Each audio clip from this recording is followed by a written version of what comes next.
The following announcement has been paid for by the New World Order.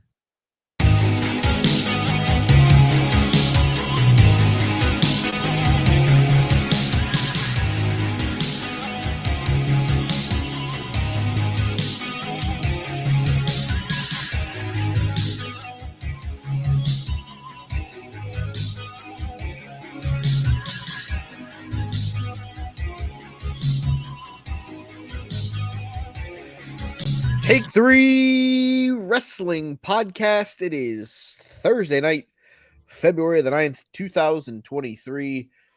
I am your host now by default? Question mark? I mean, let's be honest. We've basically been the hosts for a while. Yeah, it's I true. feel like since the hostile takeover, we've basically been the hosts. It is me. I am Fat Nash. I am joined once again by Fat Hall. Hey, yo. Down below us, the defaulted picture, if you're watching on YouTube, is everybody's least favorite member of the Misfits in Action, Hugo Morris. No, see, this is if he had been a fashion designer. He'd have been Hugo Morris. And Patrick Mahomes is the MVP. I mean, Shocking, I know. to be fair, I did just see Dak won Man of the Year, the Walter Payton Man of the Year. Congratulations, Behind. congratulations to Geno Smith for Comeback Player of the Year. Yeah. I don't think there was anybody else who should have gotten that one. Saquon? Maybe. All right, before we wrap up the football talk. How many things did Ernest win? We'll talk about Ernest here in a minute. Yeah. Well, that's why he wasn't here tonight, because he was accepting awards at the NFL Honors. I mean, Brian Daboll did win Coach of the Year, and we'll have to hear about that for the next fucking 365 days. So gross. Fuck me. We'll talk about Ernest in a minute. Aiden Hutchinson, Defensive Rookie of the Year, and not Sauce Gardner. I think me and Kyle both on the end of year award ceremony. I think we both gave it to Sauce. I probably would have leaned Hutchinson.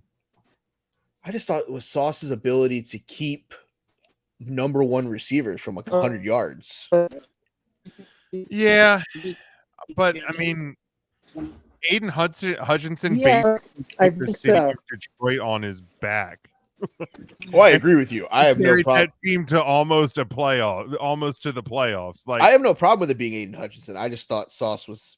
yeah, I was mean, the- I think it was Close. It was Sure, close. I would have been fine either way, but yeah. I would have given the edge to Hutch. All right, we've gotten the football talk out of the way. If you want to hear more football talk, listen over to the Huddle Up podcast stream.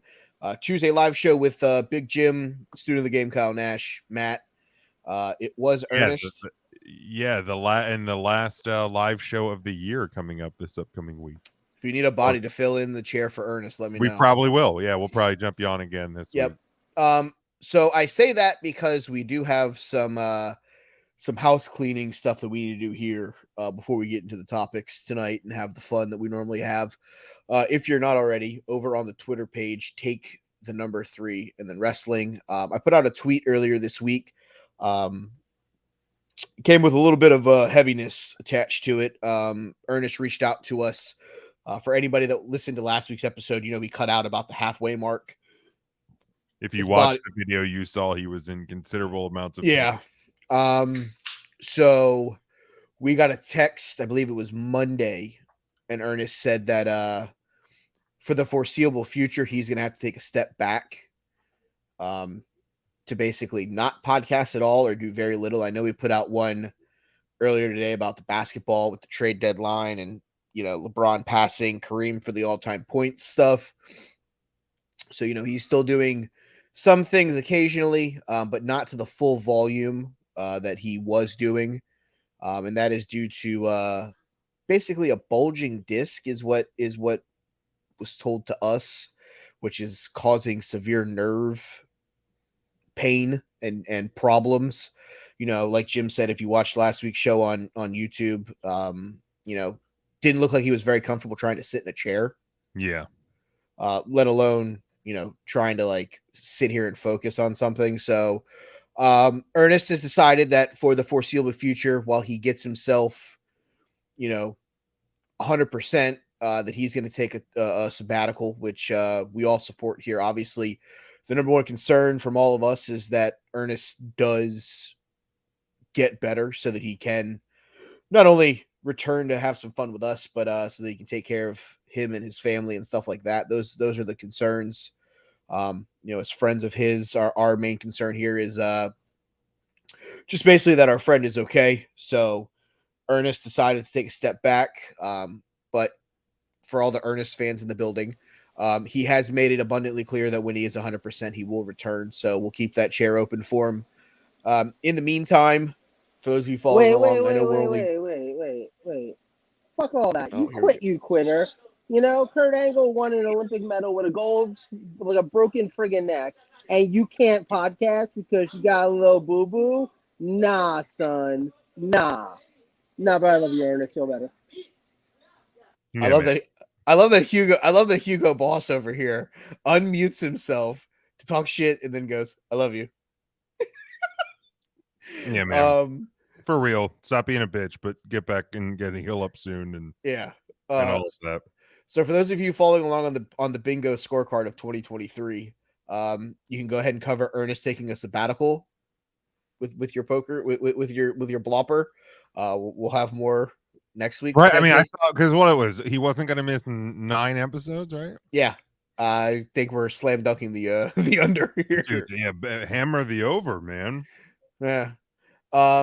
So for wrestler of the month / wrestler of the week, the three of us are going to continue on with the normal format of nominating 2. It'll just be less nominees for us to rank at the end of the months until Ernest comes back. So for those of you scoring along at home, nothing's really going to change from that perspective as we cycle through the year that is 2023. But that's enough of the sadness that is the unfortunate of Ernest taking a sabbatical. Let's get to what we're here for. Did you just classify Ernest not being here as a sad thing? We don't have anyone to dunk on. Again, I love you, Ernest. I'm sorry. I mean, we also don't have anybody to dunk on tonight. Well, that's true. I'm gonna keep dunking on Ernest. What are you talking about? I'll say, well, I think we can still dunk on him. I mean, we can, but it's not as fun. 5. He's not as fun. He's still, I mean, because he doesn't have anything stupid comebacks that we can dunk on him more for. Well, He never, I mean, that's true. I mean, but like we can pretend we know what he was gonna say. You know, like every once in a while, just throw in like a pull on. I was literally gonna say, as long as you don't do that horrible impersonation of eating marbles, I think we'll be okay. Yeah, there it is. Speaking of eating marbles, looking at you, Tony Khan Presents Wrestling. Holy hell. So my topic for tonight, we'll start with mine because it happened last night on AEW Dynamite. It's funny, Big Jim can attest to this. I actually sent him the following. I said, quote, "People's choice pick. Everybody's favorite Muppet and everybody's least favorite shirt, Braun Breaker. I expect nothing more from this Dynamite." At 8:58 p.m. Who knew 1 hour later I would send the following text message in our group chat saying, quote, "Oh, for fuck's sakes." Yeah, it sounds like you said, "Oh, nothing more is gonna happen," and Tony Khan said, "Hold my 8-ball." I mean, if I knew he was pinging my text messages, I wouldn't have fucking sent that. I mean, he is the guy that has said, wait, where is it? I can't find it. Wait. Also, wait. They announced they're coming. You can't underestimate the power of that cocaine. I'm just. I mean, they are coming to beautiful Sunrise, Florida, same place that the NHL All-Star Game was. Beautiful this time of year. Beautiful. Tickets go on sale February 24th, so me and Joe will probably try to go to that. There you go. Might as well, right? So for those of you that any worse than the one that I saw near Baltimore, can't be any worse than the one that we saw last night that had all the titles involved, including oof. the Ass Boys walking out of El Paso, Texas, like man, oh, it was as your new just brutal, tag team champs. brutal. So I'm bringing up the full results from last night's show because I do want to talk. I've only seen the opener, like actually seen, and not for nothing, that was a hell of a match. Remind me what the opener That was. MJF versus I Gotta Take a Shit. MJF and Take a Shit. That's right. Yeah, I've heard the match was good. I did not see the match. So it was a banger. I'm not gonna lie. That was a world title eliminator, which was victorious, obviously, by Maxwell Jacob Friedman. Jamie Hayter in an eliminator over the Bunny. The Garcia Guevara Gauntlet Challenge match. I got a question here for the polling audience and for the panel. In a show that was listed as championship whatever, what title does Daniel Garcia, Sammy Guevara, Angelo Parker, or Matt Menard actually hold? So it wasn't that every match was for a title, although arguably they have enough titles where every match could be for a title. So, but every match except for this one had title implications because if Brian loses to Roosh, he doesn't get the Iron Man match. Well, this had title implications because if Daniel Garcia, who's the guy that was fighting Ricky Starks? If Ricky Starks lost, he wouldn't get to hold the championship of I'm not in the fucking Jericho Society. I thought it was if he didn't win, he had to suck Chris Jericho's dick in the middle of a fucking arena or something. I'm pretty sure that comes along with, that's like your dues for being part of the Jericho Society. Yeah, a little bit of the bubblies right there. Danielson over Roosh. The Elite retained the 6-man titles over AR Fox. Danielson Roosh was really good, for the record. Yes, absolutely. Great match. Fantastic match. Also, Brian bleeding all over the place. I think it's really, really cool how Andrade brought Roosh into AEW and then left, and just to let Roosh completely kick Andrade out of AEW. Yeah, that was perfect. Love it. 6-man tag, the Elite versus AR Fox and Top Flight. That was a fun match.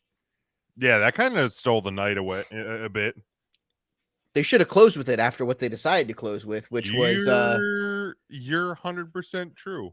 Austin and Colton Gunn walk out of El Paso with the AEW tag titles. My topic was, and I quote, because I like to quote things, is the Ass Boys win the dumbest AEW title decision yet? And I'm going to say yes. But not from the standpoint of anything more than the Ass Boys would have made more sense to be the Ring of Honor tag team champions before being the All Elite Wrestling tag team champions. Because I really truthfully feel like I don't necessarily know that Austin and Colton Gunn are ready for mainstream television defending of tag titles. Not.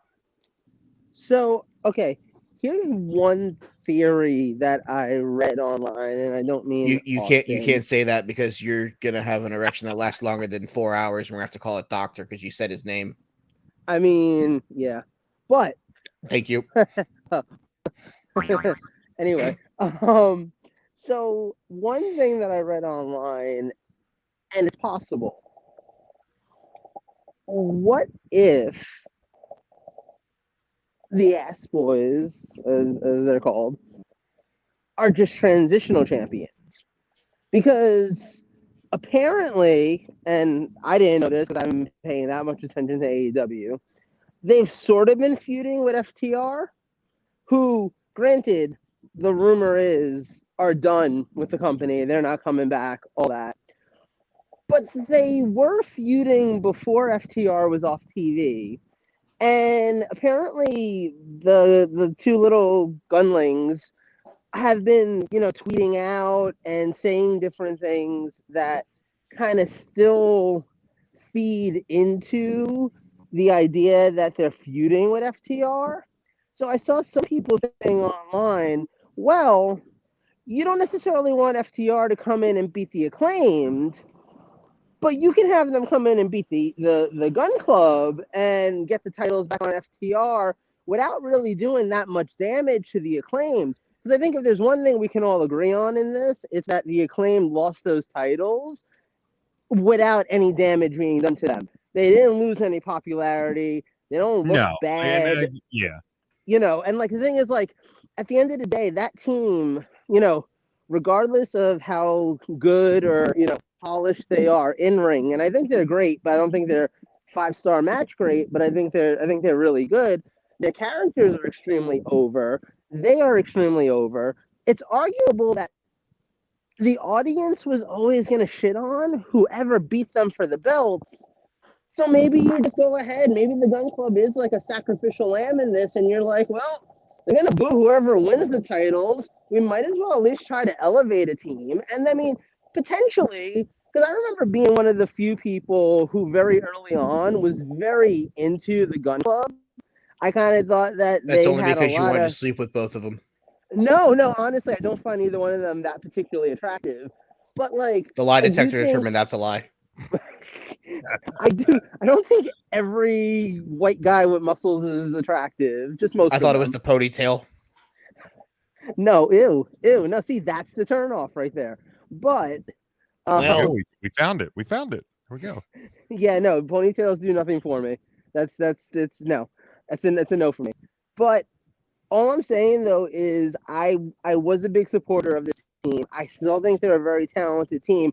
I think you're right that maybe in a way they'd be better off being in a Ring of Honor, basically in sort of a developmental area where they're still kind of working at it and getting better. But there's an argument for that with the Acclaimed also, to be perfectly honest. I remember saying last week, like, oh, the Acclaimed ended up in WWE. They'd end up in NXT, not on Raw. So I don't know that this was the worst move, actually, in my opinion. I feel like Menard and Angelo Parker would have been a better option. I believe a team of Daniel Garcia and Sammy Guevara would have been a better option. I believe a random tag team of like the Butcher and the Blade would have been a better option. Wait, why would Butcher and the Blade have been a better option? Those guys have done nothing in AEW for like 3 years. What has the Ass Boys done? They've won the tag team titles. Okay, but I Okay, think he- Ernest. he I'm gonna means- need you. I think he I'm gonna means need you to. before last night. They earned a shot at the tag team titles. I'm gonna start dunking on you. No, but like, I mean, like, at some point, the only way that you elevate people is by elevating them. But what did Bill? What did Billy Ass's kids prove to you last night to make this make sense? Transitional champions or not? The fact of the matter is you're saying their name in the same sentence as Kenny Omega and Adam Page, the Young Bucks, FTR. Like, wow, one of these things is not like the other. Right, but what I'm saying is, first of all, I think you could say the same thing for the Acclaimed. I don't think that they necessarily fit in with all that. But their act is more over than pretty much the tag team of Kenny Omega and Adam Page. Right, and that's valid. But I also think, Paul Heyman for a very long time when he was booking in ECW always used to have this approach where you didn't put the title on the most over person. You put it on the person who could use it to get over. And I kind of feel like there's an argument where that's what they're kind of sort of doing here, possibly. Did you hear that crowd last night? Well, not everything that you try works. I mean, like, they didn't necessarily know that it wasn't going to work when they tried it yesterday, and that could be a very good reason to undo it and get the titles off of them, next Dynamite. As soon as you can get them in a rematch or whatever. But they've literally been trying this for 3 and 4 weeks with the Gun Club and the Acclaimed. And there's never any noise when the Gun Club comes out. It's always like, great, cool. You're Billy Gunn's kids and their manager is Billy Gunn. So like we're doing this. Like I felt the and this isn't just a reason to dunk on Tony Khan, but I feel like the award-winning Booker of the Year should have recognized that doing it. And here's the thing too about it, doing it this way, because I think a lot of people felt like you were going to get the Billy Gunn turn. yes. That like this whole scissor me daddy ass, all of that was a long-term story to get his boys the titles, and that didn't happen. The finish was clunky, and everybody was like, what the F just happened? Like, had Billy come out and made the turn and actually and turned on the Acclaimed, first off, it makes the Acclaimed that much bigger in the loss. Like, I don't think they got hurt here. I agree with Joe on that. I don't think they got hurt. Sure. But like, they also didn't get bigger in the loss. Correct. With a Billy Gunn turn, the Acclaimed are even bigger stars because of it. And it actually gets like, I want to see what happens heat on the Ass Boys. That wasn't the heat that you had last night at the end of that show. That was, get these fucking losers out of my arena, and what the fuck just happened? The Heat dictionary just opened. See Waltman, Sean.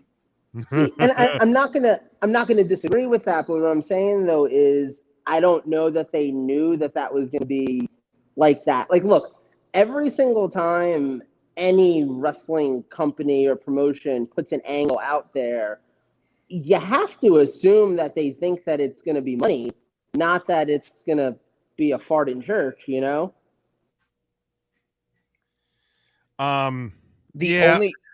only other title change that gives me this vibes was Phil beating Hangman. Because this literally, like, for a company that's like, we care about tag team wrestling, they're not a good tag, like, they're not a good tag team. Like, at least if you put Butcher and the Blade in that spot, you're going to get a decent match. If you put Menard and Parker in that match, you're going to have a good match, and you got people that can go on the microphone with the Acclaim. Not something that every team in AEW can do right now. I'm really not dying to hear Colton and Austin Gunn promo next week when they're talking about being the tag team champions. Like, cool. It's almost as effective as putting the women's match at 9:20 every fucking show. Hey, they didn't do that last night. Give me 2 seconds. I'm gonna be on camera with you. I have a point to make. Great. Okay. Probably talking more about Austin and Colton Gunn and his love for them. And here's the thing. I kind of, in a way, I get what Joe's saying, that no matter who was going to beat the Acclaimed was going to get some level of heat, just because they were that team that beat everybody's favorite team. So I get that perspective on it. But what I will say though is, if you go listen to a certain promo or a certain podcast of a certain person that was mentioned in this segment, looking at you, Dax from the Revival, he don't sound like he's going back anytime soon. Yeah, I again, I think that FTR is he's kind of made it abundantly clear that he's like, I don't want to talk about certain things because my current bosses will get mad and I don't want to lose the podcast. Yeah, I think they are on their way back to Stamford. I really do. I think it is more a matter of when, not if. But yeah, I think and I don't feel like the Ass Boys are on the level of AEW tag team champ. I mean, these are your tag team champions in AEW. SoCal Uncensored, Kenny and Hangman, FTR, the Young Bucks, the Lucha Bros, Jurassic Express, the Young Bucks, Swerve in Our Glory, the Acclaimed, and now the Ass Boys. One of these things is not like the other. Like, I would argue that Swerve in Our Glory also doesn't belong in Making all the noise. the grouping of the rest of those teams. But yeah, just about every team on that list is like a legit, and I understand, like, you got to build new stars, and I'm not opposed to that. But I don't think just strong arming the Ass Boys into that spot is the right choice. So here's the point that I was going to make, Okay. and I was starting to get on the elevator, so I was like, okay, I can't start to this point. Perhaps this is proof that AEW should be treating Ring of Honor like it's NXT. And I know I said that earlier, but Yeah. perhaps the truth of the matter is what AEW is lacking right now is developmental. Mm-hmm. Because you have a roster that's like 150 guys. 150 of those wrestlers are not TV ready. They're not in-ring ready. They're not ready for big pushes. They're not ready for titles. And the thing is, at the end of the day, when you've got 3 hours of television, like major television, not including the YouTube shows and all that, those 3 hours of TV should be your number one guys. Bryan Danielson should be wrestling every week like he has been. You know, your most over act should be on this show. Like, love him or hate him, Kenny Omega and the Young Bucks belong on every episode of Dynamite in some capacity. You know, same thing with Hangman Page, same thing with Jon Moxley. Like, you have a solid, I'd say, like 30 to 40 wrestlers who you can populate Rampage and Dynamite with that are totally TV ready. And then you have that next level of talents, and you probably got about anywhere between, like, I guess, like 50 like wrestlers or so who have some raw talent, have some real ability, could definitely get there. They just need that little bit of development. And WWE realized this and realized that they needed this system decades ago, which is why you had OVW and you had Deep South Wrestling, and now you have NXT. AEW, if you're going to try to be as big as you're trying to be, which is, you know, they're trying to be WWE size in a lot of ways, well, then it doesn't hurt to follow WWE's example, which honestly was even partly WCW's example, because, you know, the power plant is the originator for what the WWE developmental looks like. Like, yeah, the power plant didn't have its own TV show, but that's not because, you know, they didn't necessarily need one. So, like, I sort of just think like AEW should be utilizing Dark and, you know, Elevation and definitely a weekly Ring of Honor show, and be using that as their developmental, because yeah, the Gun Club needs more development, you know? I'll take it one step further. They should have started what they're doing now 6 months ago. House shows. Yeah, that too. Yeah, I think. Don't even worry about putting them on TV. Those guys just need to get better in ring. And that's by having fucking reps. And you can't get reps by having a 3-minute match once a month in Orlando for Dark Elevation Dark. Like, I mean, to be fair, like I think it's huge that they are doing select house shows, but they should also be doing things like, if you follow Natty on like Instagram, like she has the Heart Dungeon school thing, like not even necessarily just a school, but like she has a ring set up in like a gym that like a bunch of wrestlers, WWE and non-WWE alike, come and like work there and put in reps. Like that's what people should be doing as well. Like they should have a fucking facility, whether it's the fucking Nightmare Factory or whether it's somewhere down in Jacksonville or something, where these superstars, these wrestlers can go and just work. Yeah. Just put it and just work on things and working on getting better. Because because when AEW first started, like their wrestlers were allowed to go and work indies whenever the hell they wanted. Now that's not even the case anymore. Which, don't get me wrong, I actually think is the smarter plan. Because like having your top talent going out and breaking their ankle on a show for 50 people is stupid. Is not the best course of action. Yeah, no. But they're at least getting reps then. Like right now, yeah, they're not getting reps. So yeah, it's I mean, like, it's even Jade Cargill even is this argument, right? Like she should be way further ahead in her development than where she's at. She's 50-0.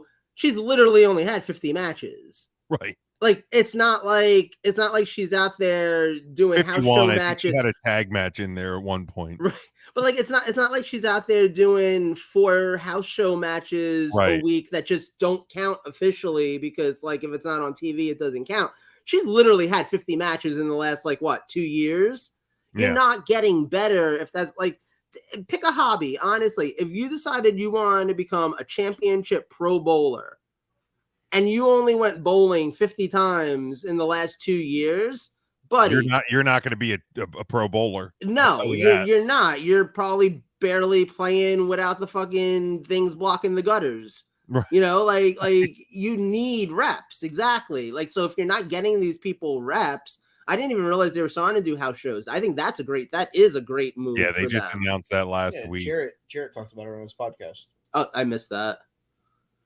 But but what's interesting to me though is like now when you come to those house shows, what are those house shows going to look like? Because I hope it's not a taping of Dark Elevation. Right. Every match is 3 minutes and we're just and that's another thing. Like, why are they not?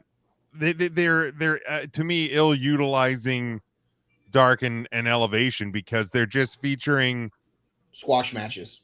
Guys who are never going to develop further. Right. Or it's guys that the factory.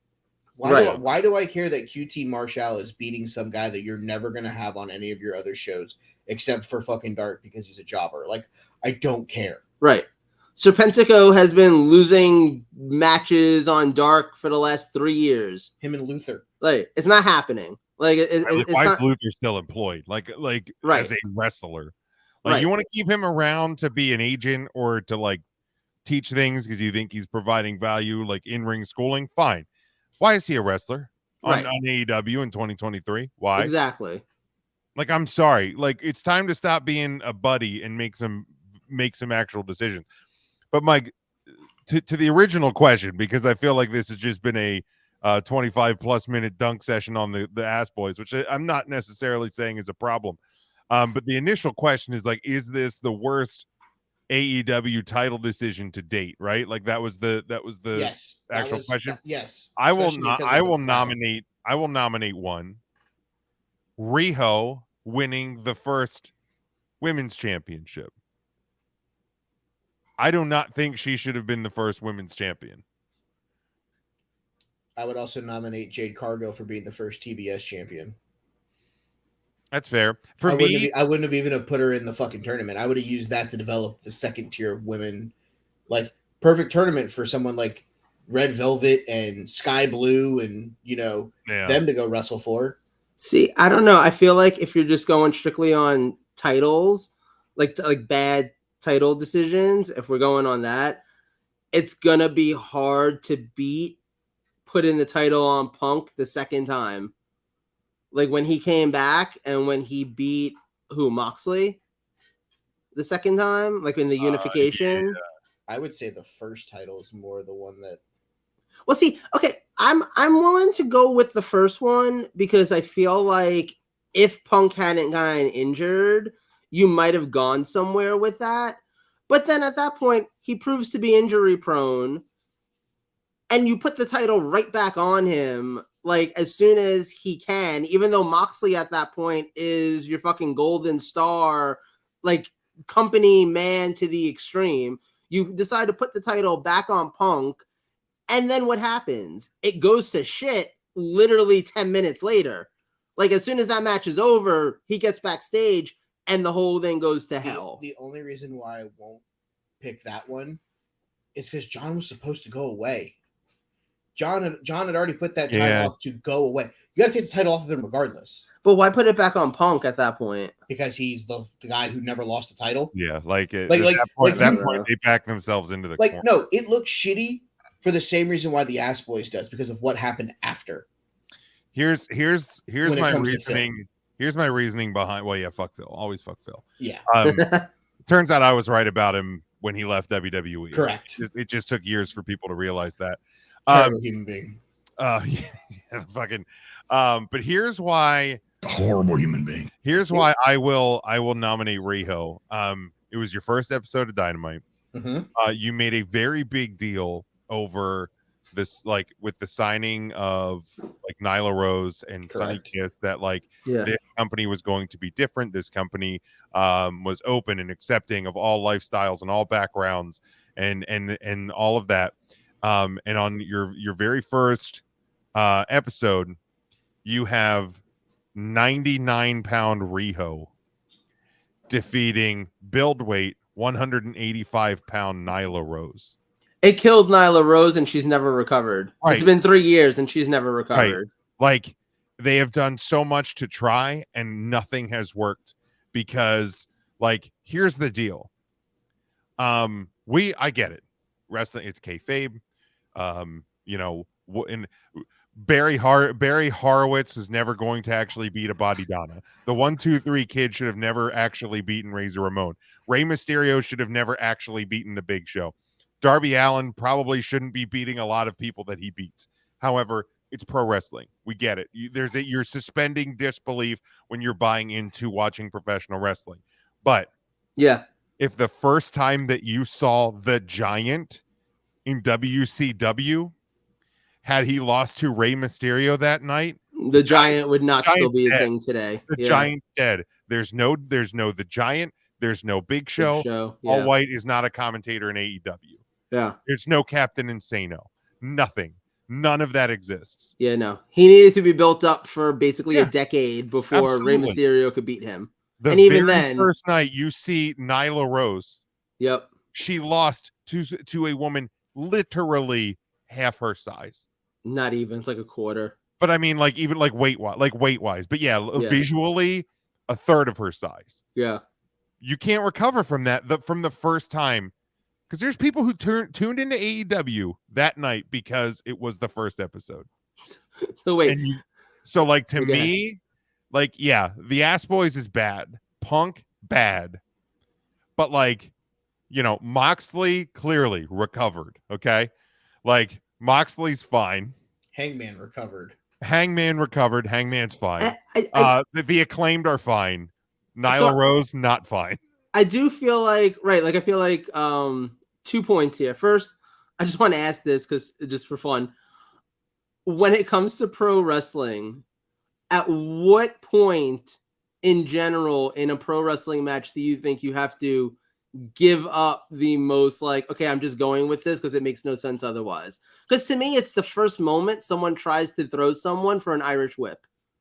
Because that just doesn't make any sense. Right. Like at the point when the other person is running, like as if they just got thrown fucking. I mean, like, that's always my yeeted. argument when people are like, this looks so fake. I'm like, you Irish whip. Right. You have to just go with it from the start. Right. Why would the person just not stop? Honestly, Right. like a question like that, I've never even, and maybe it's because I've been a fan since I was 4 years old. Right. Same. So like, I've just never stopped to go like, why? Like, I mean, by this point in my life, obviously I know the game.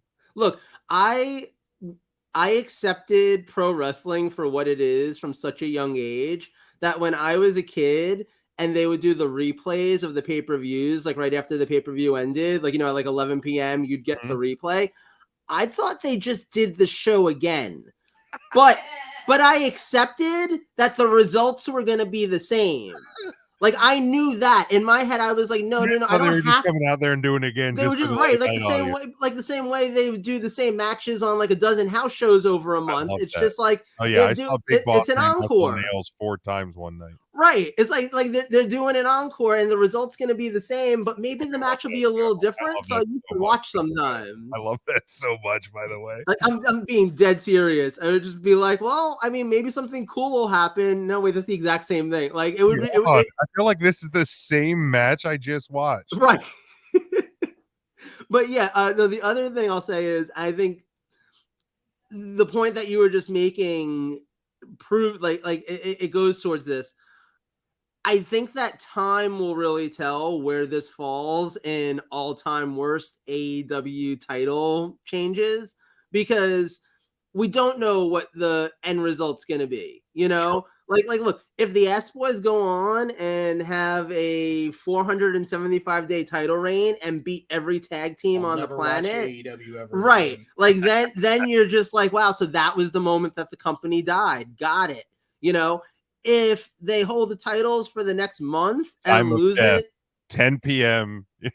Eastern Standard Time, right. February the 8th, 2023. Cause of death, scissoring. So if lack of scissoring. Lack of scissoring, there you go. Cause of death, ass. Right. But like you were just saying, like at the end of the day, if in a month they lose the titles to somebody who's more credible, and at the end of the day, if the Acclaim don't lose anything out of this, if they don't disappear, because like, yeah, look, if for some reason this leads to the Acclaimed having their push just disappear and their popularity disappear, then it was a big fucking mistake. Then it's Riho again. And that's the thing is like, I think that like, I'm going to agree with you on the Riho argument because we can look at the results of that. Nyla Rose's career, at least in AEW, definitely derailed by that decision. And we've watched for 3 years and it's not come back, you know? So like, if that's what happens to the Acclaimed, then yeah, this one's even worse because at least the Acclaimed were an overact and, you know, Nyla Rose never was. But if this kind of all just blows away, I think it gets to make a list of like bad, like top 5 bad title decisions. It was a bad choice. Yeah. But it didn't ruin anybody. So far. Yeah. Once it's only been a few days. Right. So my question here, Joe plays the hypothetical game that they lose it in a month. 1 month from last Monday, a month from Monday will be Revolution. Right. Are they the tag champions walking into a pay-per-view? I could see it. It depends on who they're defending against. And it depends on who they're defending against. If it's the rematch and the Acclaimed win it back, then that's fine. And if it's one of like 14 matches on that show, which you know they like to do. Like, you know, we literally have 3 Dynamites from then till now. So you have 3 Dynamite episodes to build.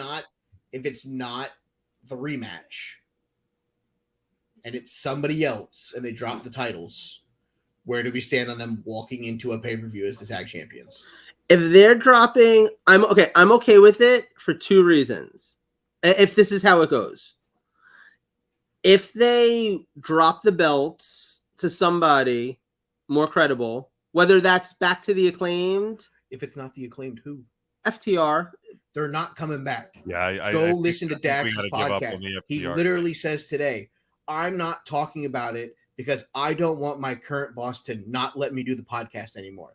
He's making it like abundantly clear, like, I'm good. Like, I'm happy sitting at home with my wife. Here's your list of current tag teams in AEW. This list was last updated mid-January. Okay. 2.0, the Best Friends. No. FTR we're scratching because we don't think that's even a thing. The Lucha Bros. I mean, I'm okay with that. No chance. You can't build that in 3 weeks. Yeah, I feel like that's the team that but they can go the mystery team challenging for the belt surprise, and as long as that surprise is worthwhile, like an FTR or a Lucha Bros, I think that gets over. And then the match should be less than 5 minutes, and the ass boys should get destroyed and go away. The match will be 17 minutes as part of a 14-match, 7-hour show. See, and we'll literally sit here and go, wow, we sat through a 14-minute ass boy match. The reason why I'm actually thinking that won't be the case is because this is a pay-per-view where you have an hour-long main event already announced. Oh, So Jesus. I think that they're going to end up still announcing like 10 matches for this show. But if you're doing 10 matches, you're gonna have to do some. You're either gonna have to shorten the card, or you're going to have to do You're some gonna have to matches have that are like less less than matches. 5 minutes. Or- Which, like, you have the Ass Boys come out and get destroyed by a mystery tag team Or and Tony lose the Khan's- titles in 3 minutes. Or Tony Khan's an idiot and will just be like, oh, it's West Coast time. So that means that the people in the East Coast won't go to sleep yet because it's only 7 o'clock whenever this show's over now. Mike. Can you turn your mic a little because you're like super quiet, or Oh, do something? hold on. Just the way. How about the way- now? Oh, that's better. Okay, good. All right. Private Party. Nope. No, yeah, no chance. The Kingdom. No chance. Who? Bennett and what's his Bennett. face? Yeah, the guys that haven't been on TV in how long? Who? Wait, hold on. Thank you. The Wait, this is actually a team. The Varsity Athletes, Josh Woods and Tony Nese. Who? Yeah, what? Well, I didn't even know that was actually a thing. Are the Varsity Blondes? Whatever, they're not a thing anymore. I think they broke up. I don't yeah. think they're a thing anymore because I saw Jesus. Brian Pillman Jr. by himself now. Yeah. Top Flight. Top Flight No. could do it. They could do it. I would have rather seen Top Flight beat the Acclaim than fucking the Ass Boys, but I digress. Those are two faces, right? Yeah, that's the only reason why they wouldn't. So that would be one that I could sign up for. Sure. Jungle Hook, worst tag team name ever. Sure, but I would take them as champions over fucking Absolutely. Ass Boys. Butcher and the Blade. No. No.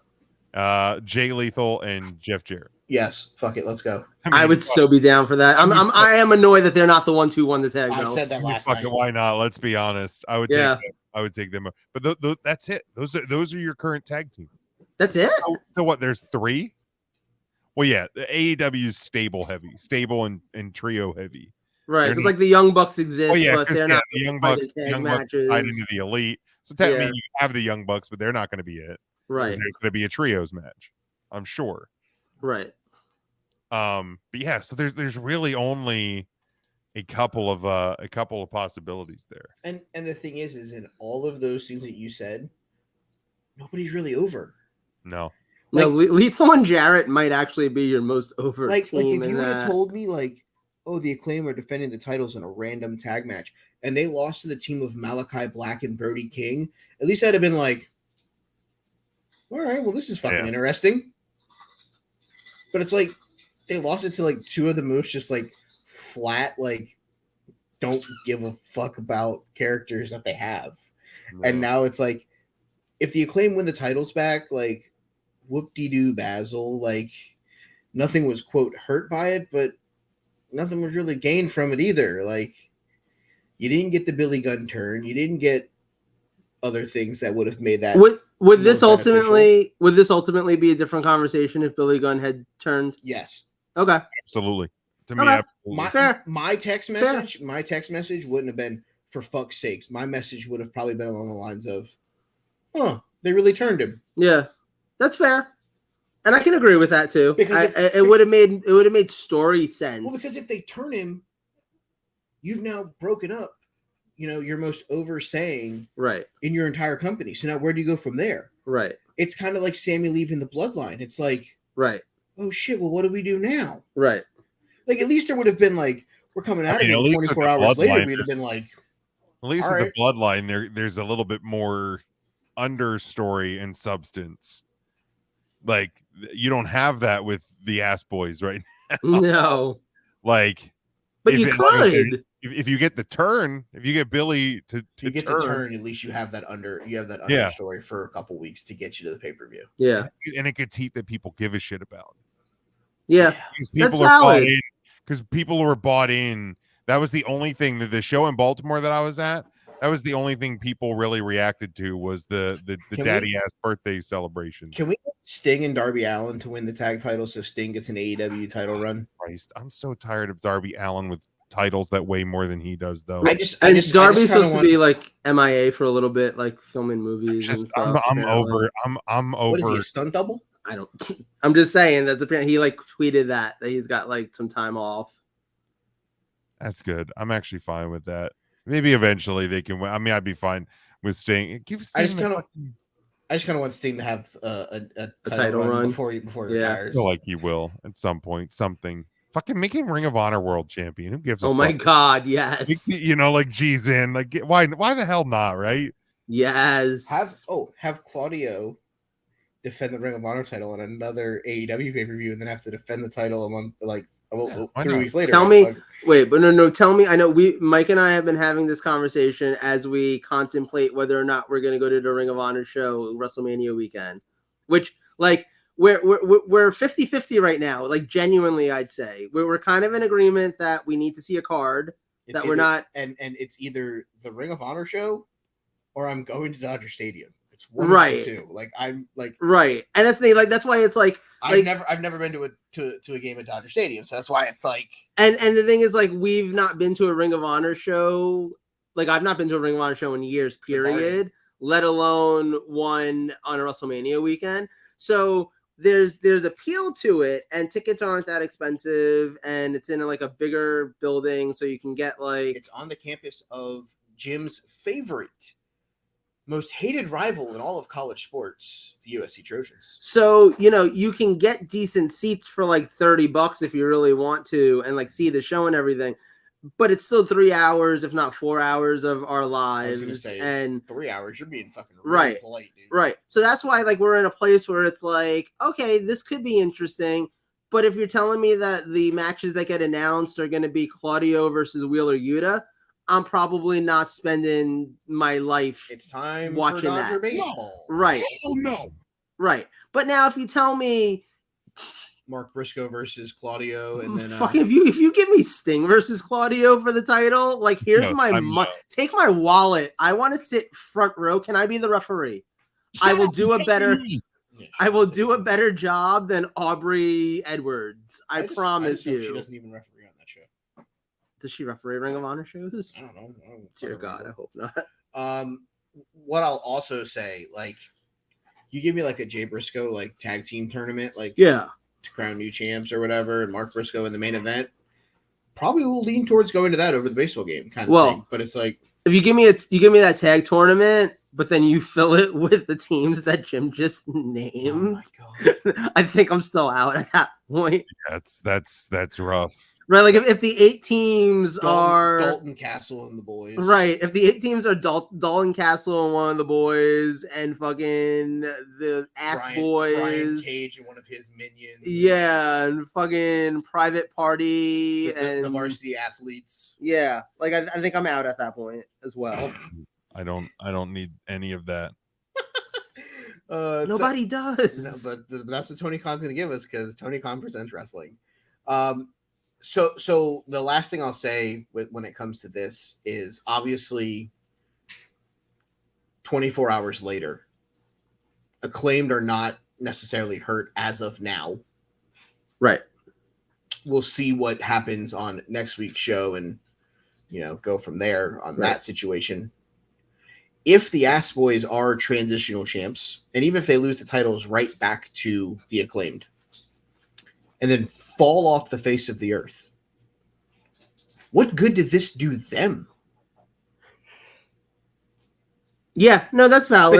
Because I get it, like building a new team and doing something different, and they're the different here. But if they lose the titles at Revolution right back to them or to somebody else, and then they get moved to Ring of Honor, or then they just kind of don't get used except for on Rampage and on Dark Elevation Dark, it's like, did they really benefit from this? Well, what if they do move to Ring of Honor and now at least like they're established, like they're coming into Ring of Honor, former AEW tag team champions. Like you can't take that away from them at that point. Yeah, but I mean, like in the course of every company's title history, you're going to have title reigns like this, though. Like, I mean, what the fucking geriatric trio of Snuka, Piper, and somebody else, and they win like the Raw tag titles at one point. Like you're gonna have title wins along the way that you just look back and go, what the fuck were we doing there? Yeah, you know what I mean. So like if 6 12, 18, 24 plus months down the road, we look back at this and go, why the fuck were the ass boys Yeah. tag champions for 24 days? Like, I don't like, I don't think people are going to care. Like, depending who they lose them to and It's all of that. Like, I don't like, it's you can look back and go, well, that was dumb. But like, I don't think it's like it's a monumental, like it doesn't hurt the title, like I think it's just gonna be one of those ones where it's just like, man, this was a choice. right, like it's the Ring of Honor world title. Like I feel like if you look at the history of the Ring of Honor world title, I mean, and Xavier aside at the very beginning, who I mean, I was a fan of Xavier, but like I get the argument. He was the Paul Heyman approach. He was the let's not put the title on the most over guy. Let's put it on someone who can use it to get over.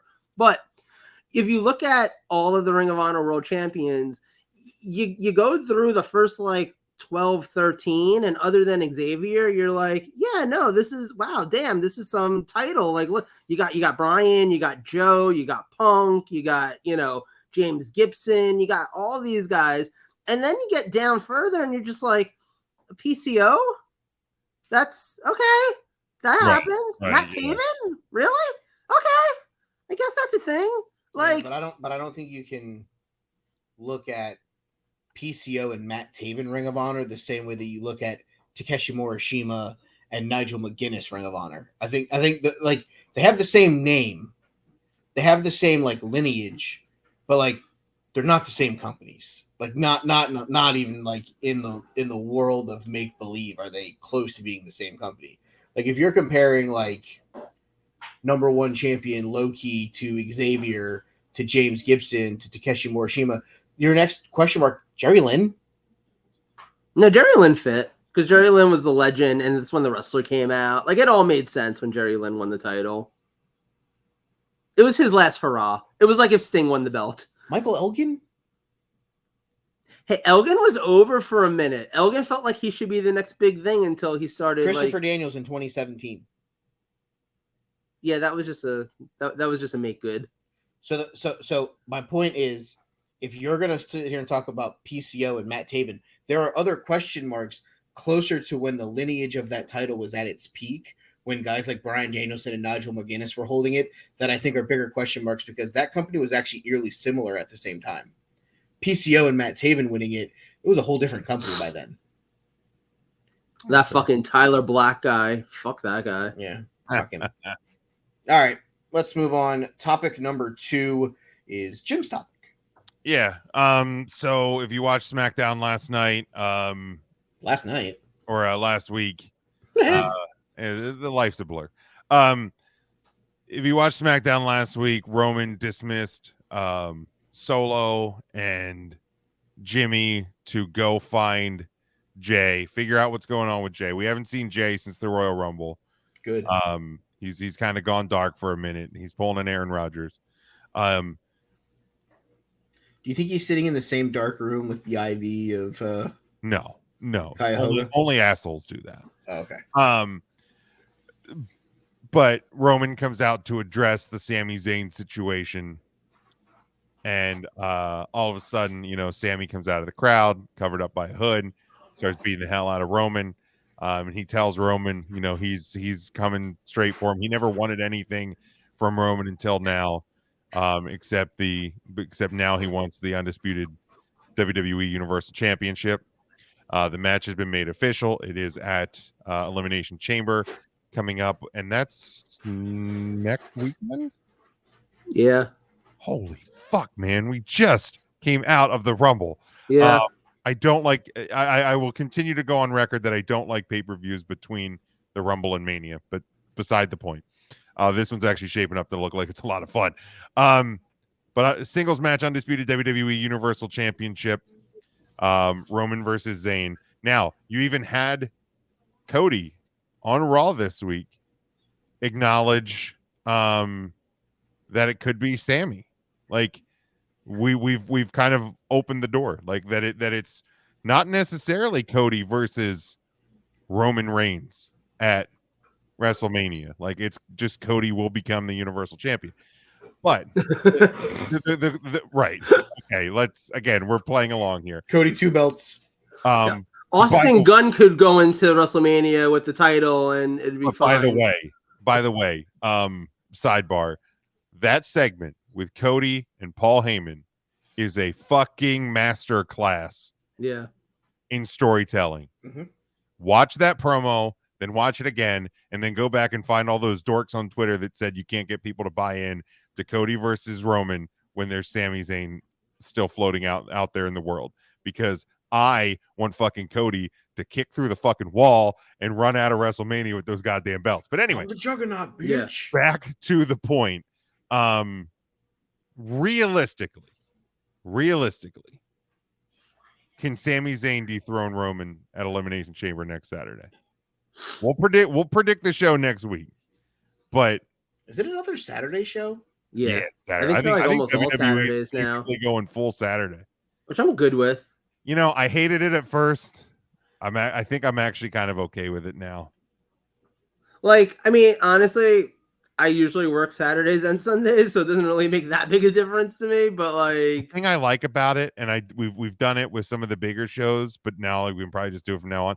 Like, we may record post shows, probably won't from all of them, but I can go like, we watch the show and go, do we want to go out to the diner because we're all fucking hyped up from watching this show? Like, I can't do that on a Sunday night. I'm fucking old, man. I can't. Like, it's going to take enough for me to watch a pay-per-view until midnight. I can't go out and eat afterwards and not get heartburn and keep me awake till 6 a.m. Like, valid. You know, like, I'm too old for this shit. Yes. But yeah, next Saturday night, this Saturday, right? Like, let me just double confirm that. It's like the 18th. Yeah, it's a Saturday. It's next Saturday. Good God in heaven. Well, it's on the docket for next week. Put it on the list. But yeah, can Sami realistically do this? I'll let either of you attack it first. I have my thoughts. I'll let you guys attack it first. Joseph? I don't think so. Not at the okay. The only scenario where you can realistically do it is you have to have it be some sort of loophole thing where the next night on Raw, Sammy's out there celebrating with both his belts, and Paul Heyman comes out, and I think Mike is the one who brought this idea up, or someone I shared something. Yeah, TikTok. But like Paul Heyman comes out and is like, "LOL, the contract you signed was only for one of the belts, so I'm gonna need to take that other belt back now." And like, yeah, you can get away with that, and you know that'll work. But I almost feel like that then at this point takes away from Cody, and I think at this point you need to follow through with the Cody thing. Cody needs to be the guy that just takes both those belts off of Roman. It needs to be Cody's time. It needs to be Cody's chance. It needs to be Cody's opportunity. And I think that you'd be running more of a risk of people backlashing against Cody for Sami if they just weren't acknowledging what's happening with Sami.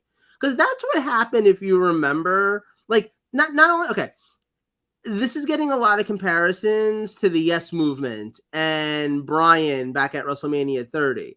But the key differences that you have here are that WWE was kind of actively, up until the point when CM Punk decided to quit the company, shocker, they were kind of actively trying to ignore the Bryan Danielson push from the audience. They weren't going out of their way trying to be like, hey, let's get him into this main event and everything. They literally were kind of forced to. So this was the one time that Phil actually being a dick actually worked for us? It worked out for Bryan. Yeah, exactly.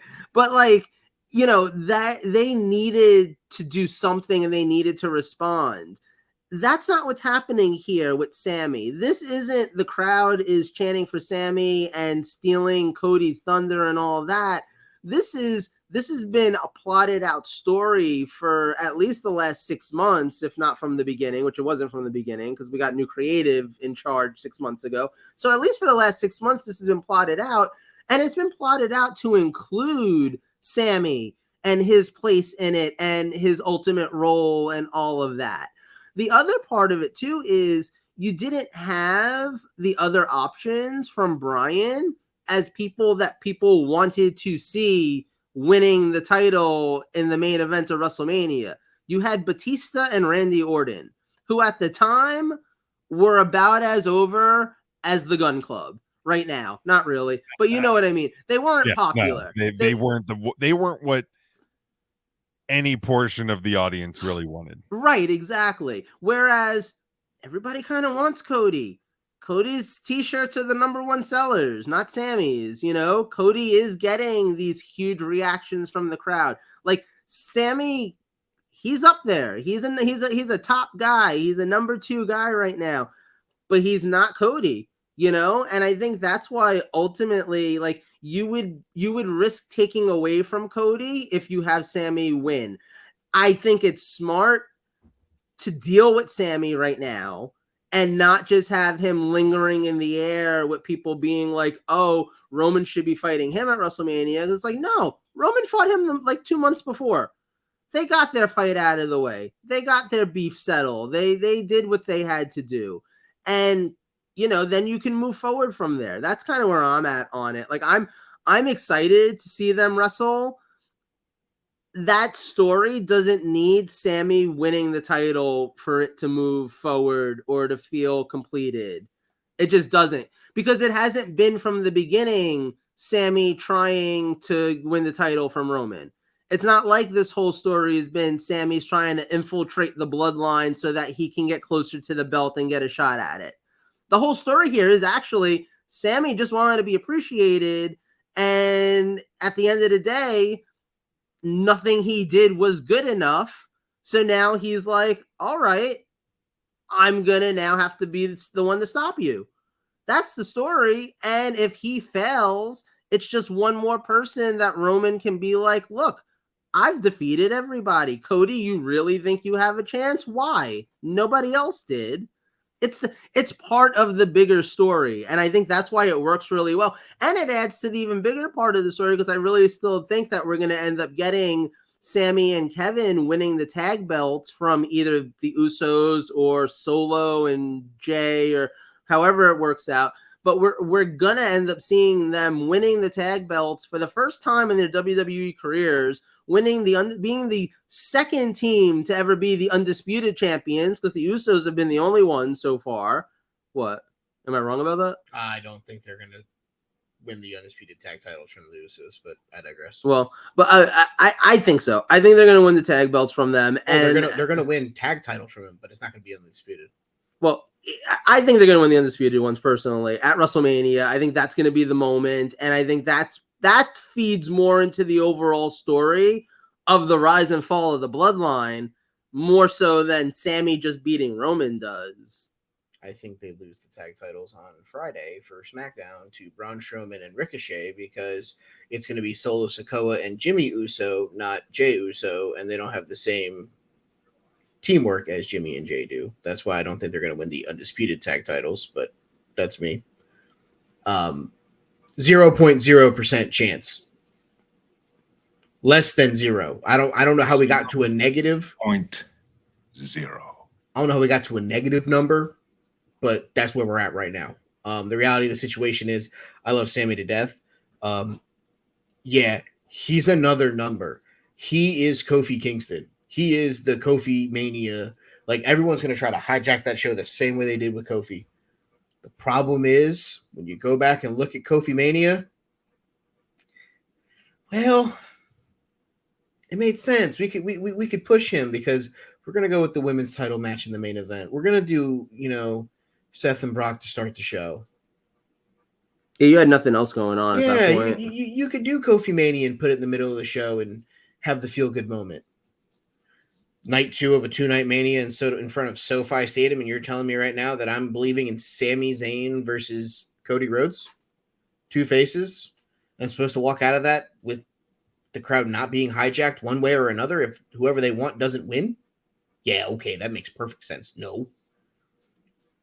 You get the uber heel booed because he murders Sami Zayn in his own hometown. Yep. That means Roman Reigns has even more blood on his hands as he walks into WrestleMania. Yep. The most over heel in all of professional wrestling, the most hated villain in all of pro sports, even a bigger villain than Thomas Edward Patrick Beaver Brady, but I digress. And how do you do it? He murders Sammy in Montreal. That's it. Like, no, like a couple weeks ago, could you have sold me on a world where Sami Zayn wins one of the titles and then it's him and Jay on night one and it's Roman and Cody on night two? Sure. You're 2 months away from the biggest main event that you've had in some time at a WrestleMania.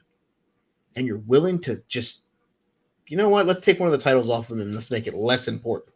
Yeah, no. Huh? No. You brought this guy back a year ago.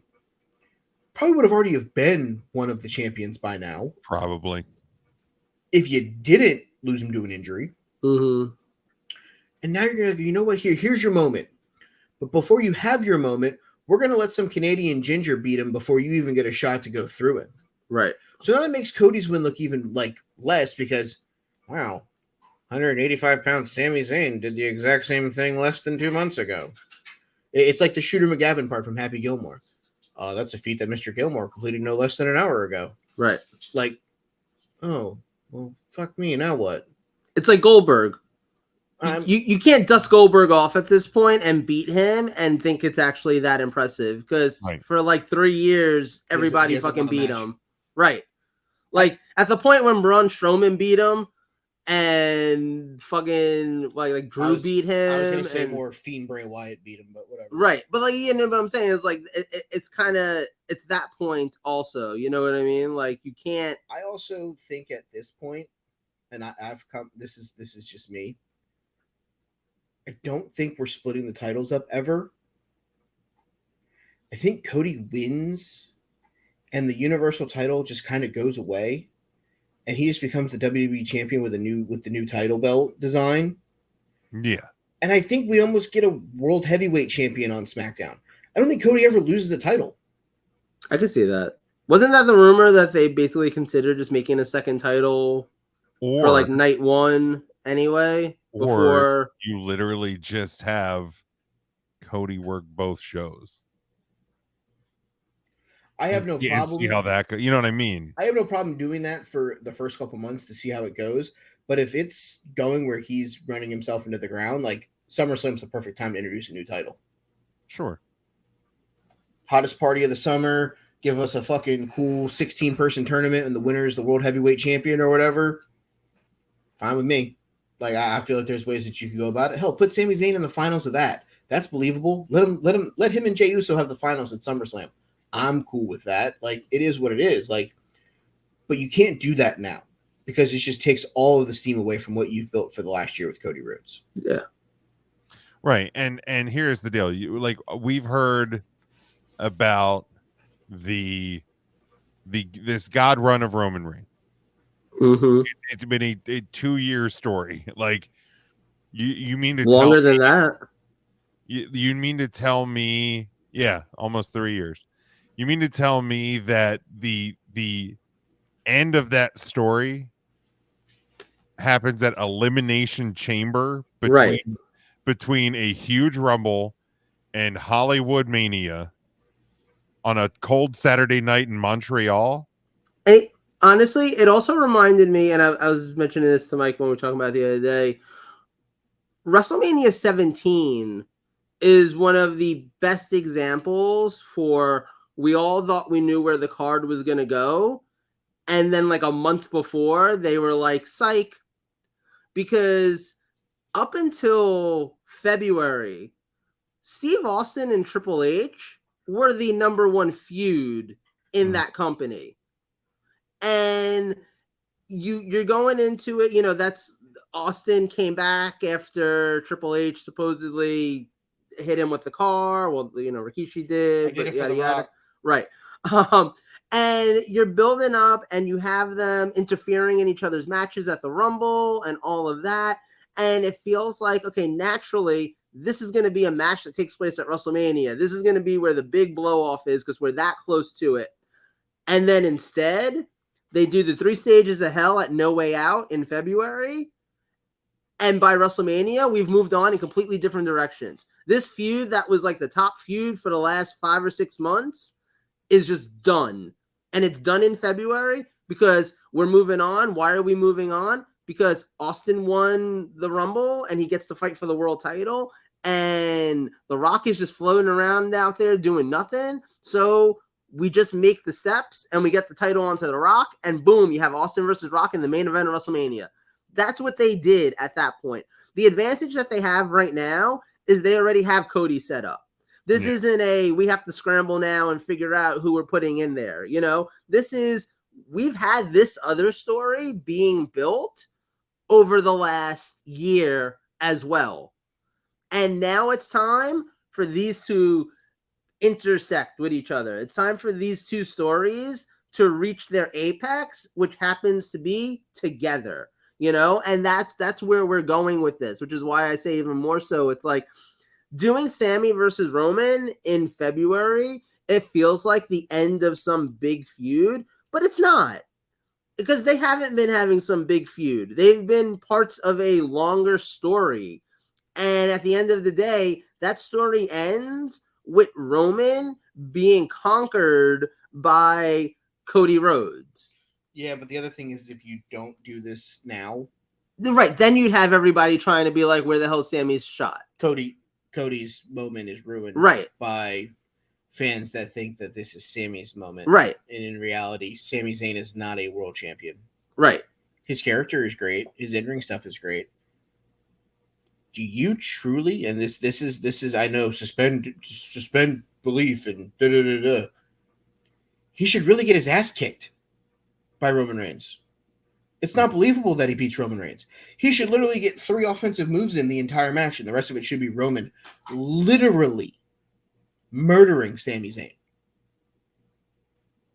Figuratively. Literally. We're not. I don't want to see him die. We're not Chris Bowflexing this situation. Right. Well, Bowflex, Schmoflex. What is Roman doing with that Bible? Yeah. He just thumped them with it. At the end of the day, though, like, the bigger picture here is, you know, you ruined a man's family. Like, Roman should literally be trying to murder him. Like, obviously not murdering him. Right. But yes. he should be literally trying. Yes. Yeah. That would be the literal part. Correct. Like, it would even make sense for that match to end by DQ. It would make sense for Roman to just walk out after beating him mercifully. Yeah. Like you can have Roman come out there. You can have, I don't even know if you need to have a competitive match. You can just have that, though, eventually end by DQ with the referee being like, I need to stop this to save Sami's life. Or just Roman gets so fed up he just decks the ref and it just ends in a right, exactly. Like, you don't need. And then Kevin Owens comes to the rescue. Yeah, right, exactly. And that's how you turn it into KO and Sami at Mania. Exactly. Because that's the critical part in this. And here's the deal. For years, everybody said, I don't trust WWE to do the right thing. Well, guess what? I do trust the current administration of WWE to do the right thing. Yes. And to me, like, I have full faith that they will do the right thing and make sure that Sami Zayn has the proper spot at WrestleMania. Right. Because that's the critical part. If Sami Zayn doesn't have something big and something important enough at Mania, you still run potential risks. Yes. I don't, but ultimately he's not going to not be on the card. Right. Exactly. But ultimately, well, the number one thing in all of this is I love Sami Zayn. This run has been phenomenal. Feeling Uzi is one of the best shirts WWE's made in years. Yeah. The fact that you can break Roman in the ring during this run is spectacular. Sami Zayn has been so good in the year that when it started and he's wrestling Johnny Knoxville and people are like, this motherfucker should have went to Wednesday night. Yep. And 3 months later, he's the biggest part or one of the biggest parts of the biggest storyline in professional wrestling. Yeah. And all of that. But like, Roman's reign is not ending on a Saturday night in February in Montreal. No. Period. It ends at Mania. Yep. Or like the next possible place. And here's the thing, it's ending at Mania. But if it doesn't end at Mania, the next possible place is SummerSlam. Right. If it doesn't happen at SummerSlam, the next possible place is WrestleMania next year in Philadelphia. There's 2 places this is ending. You know what I mean? Like, you know, the funny thing is, the more that I think about it while sitting here, I almost think you need to go the route where Roman just kind of almost murders this man. absolutely. I don't think you can go the route of Sammy almost super comes this competitive close. match and he almost No, wins. Like, because if you do that, then you run the risk of the crowd being like, he deserves a rematch at WrestleMania. He deserves another shot at this at WrestleMania. he has to go out there and, for a lack of a better term, he needs to do exactly what he said he was going to do against Bryan and Edge. Smash him, stack him, crack him. Like, he's got to go out there and he has to literally beat the ever-loving hell out of Sami Zayn like on that. Saturday night. It has to be dominant. It has to be no questions asked, because otherwise you will have that crowd be like, wait. Sammy gets a couple offensive moves in and almost steals a pin, and then that's where Roman goes, okay, I have to turn this up a notch. Right. And then he blows up Sammy. Okay, you had your fun. Now it's time for me to handle mine. And then he goes into that mode and just destroys him. Right. Fine. You let Sammy get some early offense in. You let him get some moves in. I can buy it. You let him get oh my God, he almost had him. Oh my God, he almost had him. And then he gets clotheslined. And then it's just Roman just beating the ever-loving hell out of him. Because thank God, too, this isn't Tony Khan booking it where you'd be guaranteed that Sammy was going to win the belt because they're in his hometown and oh my God, the pop. Like, this is WWE and this is Triple H specifically, where long-term storytelling and doing things because it's the right decision for the long term are the decisions that get made, as opposed to the short-term pop. Well, and here's the deal. Like, if there's any question about whether or not people want Cody Rhodes, which the majority of people do. Yes. Remember, like the Twitter isn't real. Twitter is a vacuum. But like, if there's any doubt, how do you erase that doubt? You make Roman the most hateable person in the world. Exactly. And it's literally as easy as destroying the hopes and dreams of Sami Zayn. Exactly. Yeah. Exactly. And then it gets Cody over because who's the knight in shining armor that's going to save us? Yep. Adrenaline in my soul, something, Cody Rhodes. Exactly. Yeah, we'll preview the show next week, but I think there's one match we already know what we're all picking. Yeah. For Elimination Chamber. But Joe, your topic. My topic is gonna be, I guess. I was gonna say, please don't say was, because if it's something different now, you didn't tell anyone. Plot twist. No, I figured it's a swerve, bro. I figured it'd be fun. Screw you, Russo. It'd be fun to talk about last week's NXT not takeover. It was what? Vengeance Day. Vengeance Day. It'd be fun to talk about that one because it's a major NXT event in front of a live crowd. I believe it's live from the Spectrum Center in beautiful Charlotte, North Carolina. I think it's interesting because it is only the first time in a year where they've been in front of a live crowd. The only other time they've been in front of a live crowd since the pandemic was at Stand and Deliver last year before WrestleMania. So this is literally basically after a year of building this brand, building NXT 2.0, essentially building the like white and gold brand, whatever you want to call it.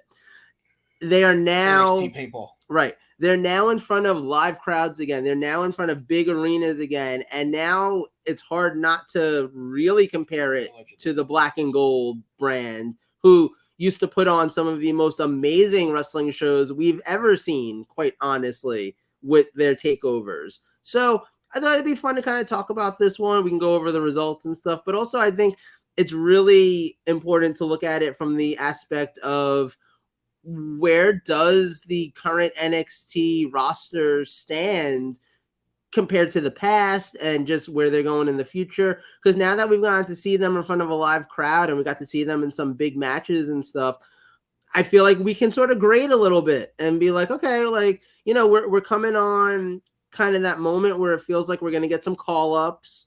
We're going to get some people that probably after WrestleMania are going to debut on Raw and SmackDown. You're going to move some pieces around. And I think it'd be interesting to kind of just like go over and see like where we think NXT kind of stands right now. So like after that show. I have the results up if we want to discuss them. Yeah. Yeah. There's only 5 matches, right? Opening contest, 6 matches. Opening contest, NXT North American title match. It saw Wesley retain over Dijak in 1701. Main event. Match itself was a main event. Dijak's finger pre-show. It's literally Jim's big worst fear come to life. Every time Pete Dunne grabs a finger, this is what Jim has been afraid of. Man, that I didn't know that is Captain not Hook the kind of finger stuff I'm into. Okay. I didn't know Captain Hook was here. Oh my god, it is just it's fucking vile is what it is. Like I can't like when I see that picture, I feel that picture. Like it hurts my life when I see that shit. It really does. It is so gross. I do want to say this. I really enjoyed what they did with the stage. Oh, it looked great. Yeah. Like they basically took the NXT set and made it on steroids. Yep. Yeah. Like they just made it fill the room a little bit better. I really liked it because they didn't just use the WWE set. No, right. It kept it their own. And like the NXT set now, you kind of has that like curved top. Yep. And I thought they did a really good job with it. And it looked like it was something different, but it also had a similar feel to it. So I think they did a really, really good job with that portion of it as well. All right, so I guess let's talk about this match and about where the two go from here. Surprised that Wesley retained. I thought it was going the way of Dijak. What's next, I guess, for the North American title? Because recently at WWE show or Mania shows, it's been kind of the car crash ladder match. Do you feel like that's the way that we're going with this title coming out of this going into Stand and Deliver? That to me might make the most sense because number one, it is the title where you have the most opportunity to just go ahead and do a crazy ladder match. Make a title change. Right. And you're not doing a ladder match probably on WrestleMania proper. So having one that weekend on one of the shows kind of would be fun. Unless Wesley's losing the title to Tony Marinara. Which could happen though in a ladder match. And that's assuming that they also don't do a ladder match on Mania, which frankly, given how many people there are out there for the IC title, and I don't think you're putting Gunther in a fucking ladder match. Well, but I mean, you can have the title off of Gunther at Elimination Chamber and then move him into the match against Brock Lesnar. Brock Lesnar's taking on Bobby Lashley at Elimination Chamber. Yeah, that match. You think that match is going to finish without some kind of schnoz making it go to Mania? I don't know. I wouldn't be 100% shocked, to be honest. I mean, unless you're telling me Brock Lesnar's taking on Gunther for the title at Mania. I don't know. I don't see how Gunther doesn't have anybody like to challenge him for the title. Yeah, I guess that's true. Chamber. I guess that's true. There really hasn't been any build. I mean, I get it. You don't need to really have a build, but like right, the show's in a week and a half. You would think they would have started something last Friday if they were going to do something. But. Fair. Well, but I mean, either way though, I could see them going with ladder match with that. I could see right there. You already have 3 competitors. I mean, I would say that the U.S. title is more inclined to be. No, I'm talking about back on NXT. Oh, okay. Like with the North American title, like, right? You already have 3 of 5 people. You need 6 people. 5 or 6. Yeah. Like you've already got Tony Marinara. You've got Dijak. You've got Wesley, who's going to be spectacular in a ladder match. And I'm sure you could find 3 other people to populate the rest of that match with. I can't, like, off the top of my head, name people. I mean, you could put like somebody like Jinder Mahal or somebody like that. Doing stuff. I mean, yeah, you could put Duke Hudson in there with Chase U, right? Chase U surprisingly really over with a large crowd, like more so than ever at NXT. Sorry. Chase U is mad over because fucking Harlem Bravado is from Charlotte. Wait. Harlem Bravado. Andre Chase is Harlem Bravado. The Bravado. Shut up! No, he's not. Oh my god, are you fucking? Are you serious? Are you serious right now? Holy shit! I did not know that. From Draper, North Carolina, born in Eden, North Carolina. Yeah, you think they were booing Chase U in fucking Carolina? Oh my god, I did not Come on, realize. boy. Yeah, but his catchphrases and everything were over with that live crowd. Have you ever met a person in North Carolina that boos a fellow North Carolinian? Sir, I've never met a person from North Carolina. Only I don't ones think. I know are North Carolina fans that boo Duke fans and vice versa. But if you're talking about a different era, ain't booing them.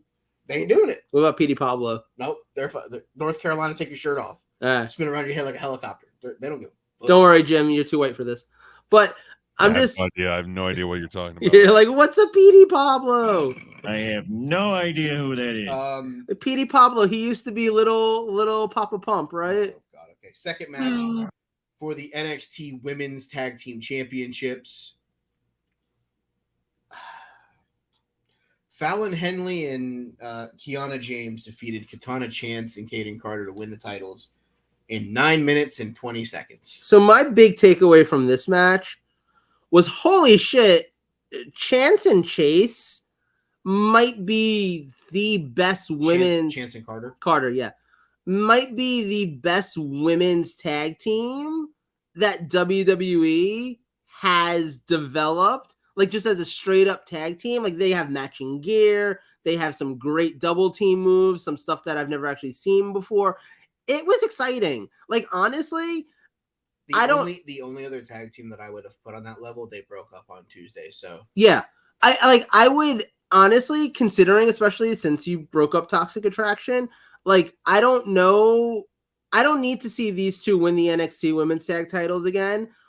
I would love to see them show up on the Raw after WrestleMania and either win the women's tag titles on that show. Like, you're not having them at WrestleMania, but maybe you have them. I don't think you're defending those titles at WrestleMania. Right. But I'm saying, like, imagine the night after Mania and you have Io and Dakota in the ring and you have a surprise tag team and it's them. And yeah, half that crowd doesn't really know who the hell they are because they don't watch NXT. People who watch NXT are like, oh my God, it's the former tag champions. This is going to be cool. But it's also the Monday night after Mania. It's also the Monday night after Mania. So you go out there and you're like, this is going to be an easy, a lot of the audience is like, this is going to be an easy win for Io and Dakota. All of a sudden you have new women's tag team champions and they're the best damn tag team that WWE has in the women's division.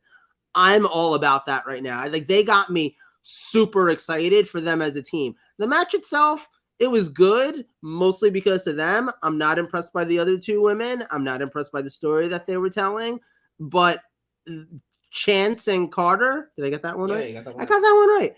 I really feel like there's a big future for the two of them. I mean, as big as women's tag team wrestling is, I feel like there's a future for them on the main roster. I mean, I'm surprised that they've kept Katana Chance down there as long as they have. They seem to love them some Casey Catanzaro in WWE. So yeah, I definitely think I'm good on them not winning the titles back and focusing on going to the main roster and winning those. Don't love that it was losing to these two. Same. Don't like the finish makes sense because like Kiana James is kind of a heel and she kind of did the heelish thing, like holding her feet down or whatever. I get it, but I don't know. Like, it just, the match wasn't great to me. Like, it was good, wasn't great. There was times where it flowed pretty well, and then there were times where it kind of felt like a clunker. Yeah. You know, and that's no disrespect to the four of them. They tried their asses off. I'm not going to sit here and say that they didn't, but there were times that it just never felt like it got out of second gear. Yeah. Jim? Yeah, I didn't get a chance to go back and watch the first three matches. Oh, okay. So you're kind of so yeah, I'm kind of out on an island on these ones. I came in right at the end of the Apollo match. All right, let's get to that one then. 2 out of 3 falls match. It's Mr. Copyright Infringement, Mr. I can't come up with my own catchphrases, Mr. I'm going to get into a fight with Carmella on Twitter, Carmelo Anthony defeating Apollo Crews by a final score of 2-0. Who knew that getting into a fight with Carmelo over catchphrases was going to be a thing that Carmelo Hayes decided to do? I mean, it's one way to get yourself over, I suppose. Just Mello don't miss, except for the fact that that's the exact same catchphrase that Carmella used for like, I don't know, 3 years. Go! Pretty sure you missed that one, Mello. Yeah, that's a swing and a miss. I gotta say, I thought this match would be better than it was. I agree. It wasn't bad, Wasn't great. but it wasn't great. Like I thought this was gonna steal the show, like It potential 5-star match. Also 2-0 sweep.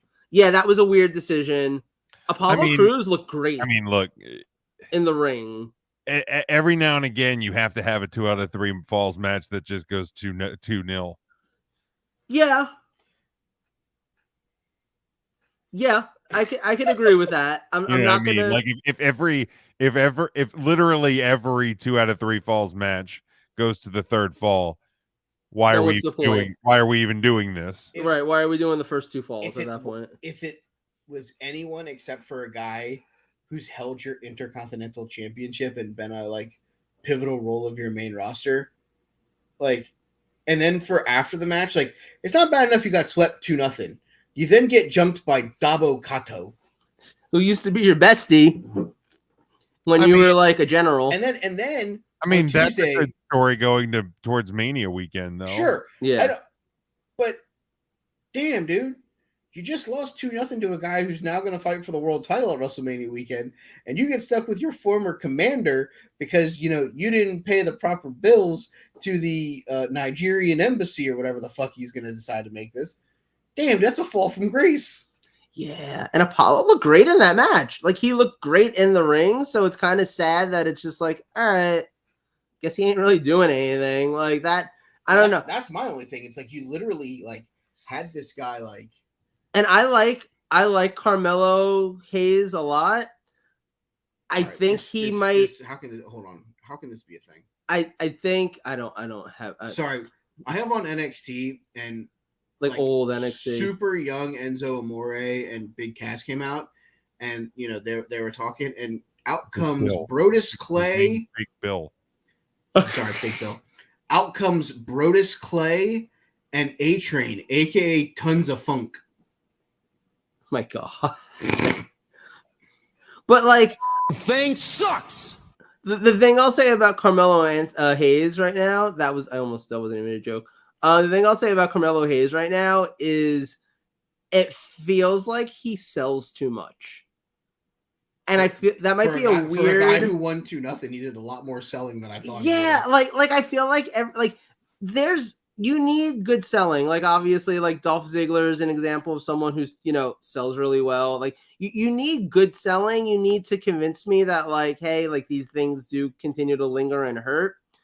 But Carmelo Hayes, like, it would be like he'd hit a move, and then every time he took a breath, he'd make sure to sell that his ribs still hurt. And after a certain point, it was just like, all right, I get it, you're dying. Like, just go in the corner and die already, or do the superhuman thing where I suspend belief and you just get over it. You got to give me one of those. You can't. If you're going to sell the ribs after every move, you need to lose a fall. Right, exactly. Because the ribs should do you in at some point during the match. Exactly. Or just do the other thing, which is, hey, suspend disbelief. Like, I don't have to sell this every 10 seconds. I'll go. Do you ever see, like, the guys who are, like, really, really good at selling, like a Bryan Danielson? He won't hold his arm every single time his arm is free from doing a move. But once every like 5 minutes or so, he'll be like, I'm going to go grab this guy. Oh, yeah, that's right. My arm hurts. Yeah. Or he'll be the guy where it's like his arm is like hurting and he'll let it hang while he's doing another move. Right. Like you'll see that he's in pain. Right. Like, you'll see that there's like a grimace. It's not the Carmelo Anthony walking around for 3/4 of that match going, the Peter Griffin holding your knee. Yeah, exactly. Like that's what Carmelo Hayes was giving me, and I wasn't loving that in this match. I think that's part of what took away. That's part of the reason why it wasn't like the show stealer, honestly. Well, and the fact that it was a two out of 3 falls match. I mean, falls. Why did we have the second fall? You should have just won on the first fall. What the fuck are we doing? All right. You have anything for this one, or did you just see the end? I just saw the end. I mean, here's the deal, and I don't. Maybe like this is just who Apollo Crews is now. I mean, like, and I mean that like as respectfully as I can possibly mean it, but like he'll be 36 this year. I feel like he's hit his WWE peak, and whether or not he still hangs around and maybe comes back to the main roster at some point for a cup of water or whatever, or if he plays out the rest of his contract and moves on, I don't know. But like I don't see him anymore as an NXT champion. I don't see him as a title holder in the WWE as a single. You know, if you can get a tag team that makes sense, maybe. But like maybe this is just who he is. Like help it. Like he's good enough. He is Dolph Ziggler in a way. Like Ziggler is good enough and known good enough that he can just put people over, and we're okay with it. Like maybe that's who Apollo is until he is done in WWE one way or the other. It could be. It definitely could be at this point. Poor Ua. All right. Fatal 4-way match for the NXT Tag Team Championships. Saw the champions, the New Day, take on Chase U. Joe's favorite tag team, Pretty Deadly. And now the new NXT Tag Team Champions, as correctly predicted by yours truly right here on this show, Mark Coffey, Wolfgang Gallus. This match was stupid awesome. It was real good. This match stole the show. Hands down, stole the show to me. Main event was real good. 16 minutes, 46 seconds, or 7 minutes less than the Apollo Crews versus Carmelo Hayes match. Damn. Yeah, they could have cut some time off of that one, by the way. Especially if they were only going 2 falls. Yeah, imagine if it went 3.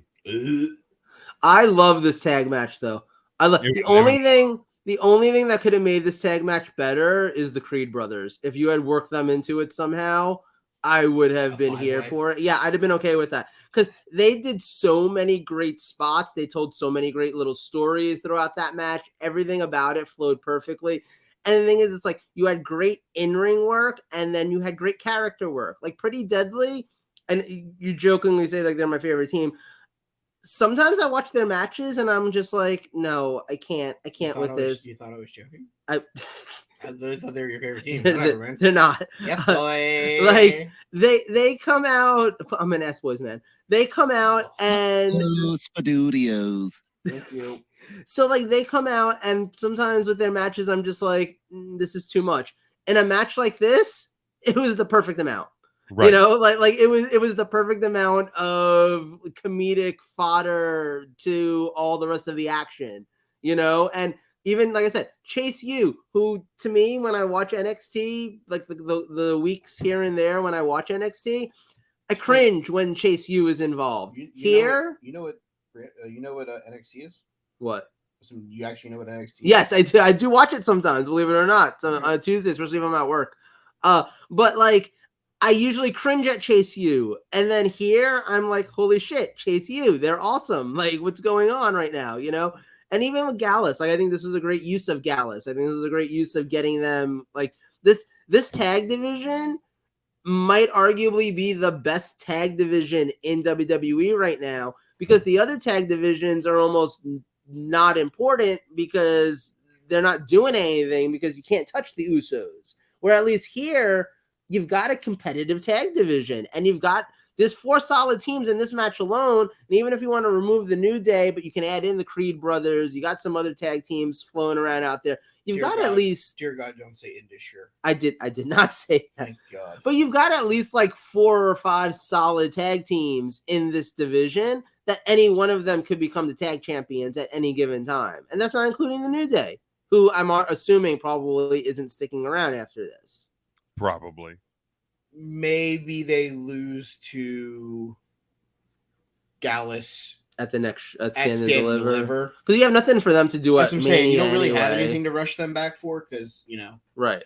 You're not putting them in the match with Kevin and Sammy. No. So, all right.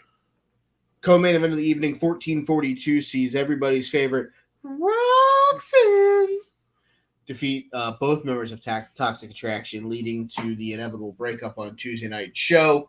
Not surprised that Roxanne won. No. Not surprised at how this shook out. Mm-hmm. Surprised that Toxic Attraction broke up. Yeah. More surprised that Bailey's Ding Dong Hello will now be known as Shawn Michaels 2.0. Barbershop 2.0. With somebody forgot to gimmick that goddamn door. Oh God, yeah. Oh, That and was then bad. Casey putting her foot through Gigi Dolan's face. Yup. Woof. Can I be honest? I don't think either one of those women are particularly some of the better women in that extremely stacked women's division in NXT. Like, I think that both of them have really unique looks. I think both of them have a lot of personality, and definitely the character work is there. I don't think in the ring that they're fantastic by any stretch. How loaded do you think the NXT women's division is right now? I didn't say loaded, but I think it's huge. Like, I think it's big. There's probably like a good, 15, 20 women in that division right now. I'm just trying to figure out who would you put ahead of them. Like, in terms of talent? Yeah. Roxanne Perez, obviously. Obviously, Roxanne. Miko Satomura. Yeah, for sure, her. The former tag champions. I'd go ahead and give you. I don't know that I put them as singles talents ahead of either one of them as singles talents. I think Zoe Stark. So all right, here's the NXT women's roster. Alba Fire. I would put her ahead. You've already killed her character. Amari Miller. Nope. Don't know who that is. Ariana Grace. Nope. Ava Raine. Nope. Blair Davenport. I guess some of these might be. Well, I guess some of them. Blair Davenport hasn't been seen since one match, however long ago. But I would put Blair Davenport ahead of her if they actually used her. But as of right now, I think Gigi and JC are both ahead of her. Brooklyn Barlow, whoever the hell that is. Pass. Yeah, I don't know who that is. Cora Jade. I'd put her ahead. Danny Palmer. Oh, sorry, Mike. I would put her. I would say that they're even with her. Danny Palmer. Who?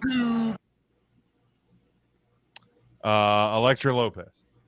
No. Yeah, I know that she's one, but she can be developed. I think she's got room to develop right now. Well, I mean, I think you can develop the two of them as single stars too. So, I mean, it's not necessarily that it's. Oh yeah, no, but I'm literally just talking from an in-ring perspective. Like, okay, I don't think either one of them is the best in-ring. But in a women's division, we've named three. Mm-hmm. You had Roxanne, you had Miko Satomura. Yeah, they're in the top. They're in the top 10 of that women's division. Oh yeah, I'd put them in the top 10. I wouldn't put them in the top 5, personally. Yeah, because Indy's still there, Isla Dawn's still there. Right. Isla Dawn and Alba Fire are about to be wasted in the tag division for the next fucking 6 months. They're building them up as a tag team together. Indy's been there for too damn long. Nothing that she's going to do is believable now. They should have brought her up forever and a day ago. She's been ready to go. That's true. So I mean, when I look at it from the standpoint of Gigi and JC are gonna have a feud, but they're gonna feud with each other. They're not gonna But what do you think happens with them after that? Are they main roster bound? Or are they sticking around NXT and just kind of being the top women? I think inevitably they will get called up, but this could literally be Roxanne Perez and Cora Jade from last year all over again. They go and have a blood feud against each other for the next 3 to 4 months, and when that's over, Gigi goes and does her thing, JC does her thing, and they're in the title picture because Roxanne Perez is going up, Cora Jade goes up, and they're taking that spot. Yeah. I mean, literally, they were the second pieces to the longest reigning women's champion of all time. Yeah. One of them is probably going to have to fight for the title at some point in a one-on-one Oh, for match. sure. Which, if you're going, because Roxanne is a face, right now, if JC Jane. Yeah, right, you're going JC. JC's the prevailing belief right now. But I don't think that that's a stand and deliver. No, I agree. No, it's JC and Gigi are going to be the Tommaso Ciampa and Johnny Gargano of the women's division for the next 6 months. They're going to beat the holy love and hell out of each other. Yeah. the same way that Johnny and Tommaso did. So again, not surprised that Roxanne Perez won. Kind of surprised that they broke up. made it, champs. But where does Roxanne go now? Who is Roxanne facing at Stand and Deliver? That's a good question. Yeah, I don't think we know. Yeah, Zoe I don't think Stark? we know. No, I don't think Yeah, so. yeah. You don't think like I don't think they've. I don't know. I mean, I guess she'd have to win. Like, she's literally teaming up with Miko Satomura on next week's episode of NXT to take on somebody. Roxanne is. who is she taking on? I'm looking it up right now. Maybe Sotomore is the answer.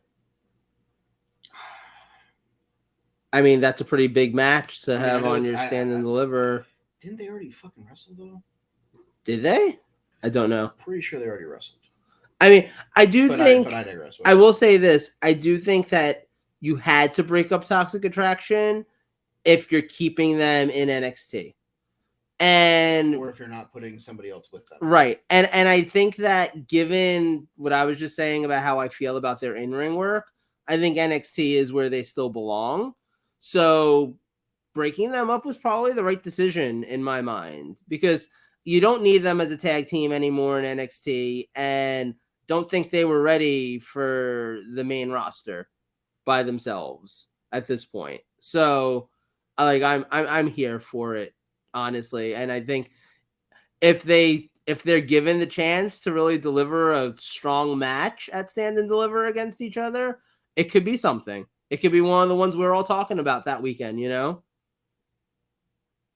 Yeah, no, and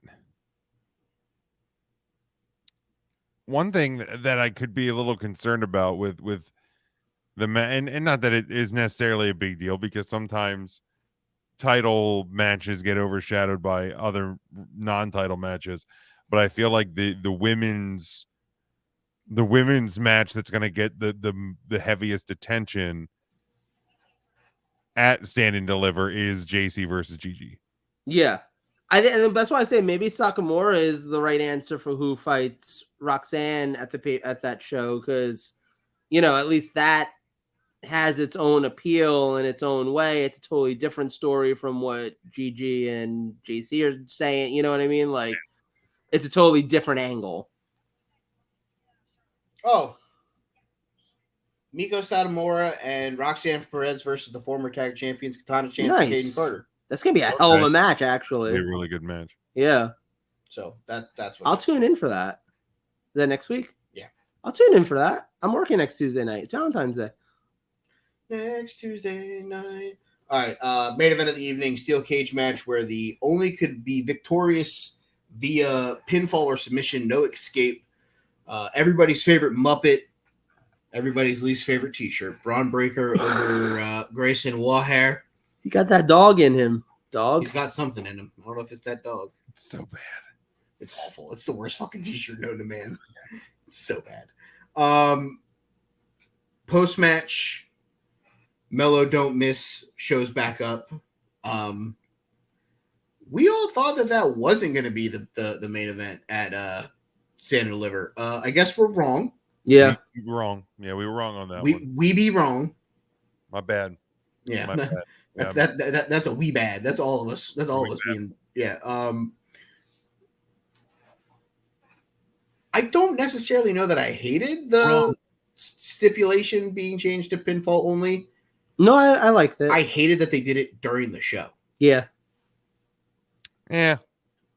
And then obviously post show, Grayson Waller shows up and starts yelling at Shawn Michaels and gets suspended for a week.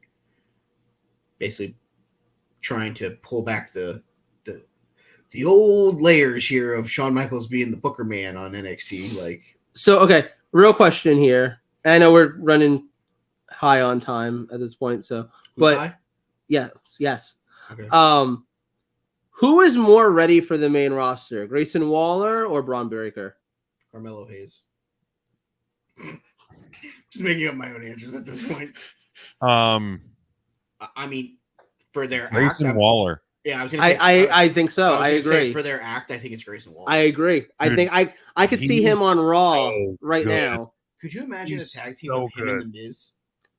They were talking about that. I want to say on like Busted Open or something, and it's him like, yeah, like him and the Miz as like the cocky, like arrogant, like assholes. Like, yeah, sign me up for that tag team. Like it would be like when they did Miz and what was his name? A-Rai, wasn't it? Like, Alex, no, I wouldn't want that. I wouldn't want Alex. I wouldn't want him to be like Miz's manservant, like Alex Riley was. No, but I'm saying like he's got that same like personality. You know what I mean? Where it's like they seem like they mix really well. I guess I just feel like Waller's so good. I thought the match. I thought that this match was executed really well. There was points I thought Breaker was just going to kill Waller, just eating him around in the cage. But I'm totally fine with it too. Yeah, I think Waller needs to be main roster bound. Like this was his shot from the level up thing, or not level up, what the deadline. That match deadline, right? Like this is his shot. So like if you don't do it now, like when are you gonna do it? Yeah, like, he's coming off of winning the biggest match of his career. If you're not gonna have the title on him now, when are you going to? Yeah, I don't think you are. He's done all he can do there, and I think he's main roster ready.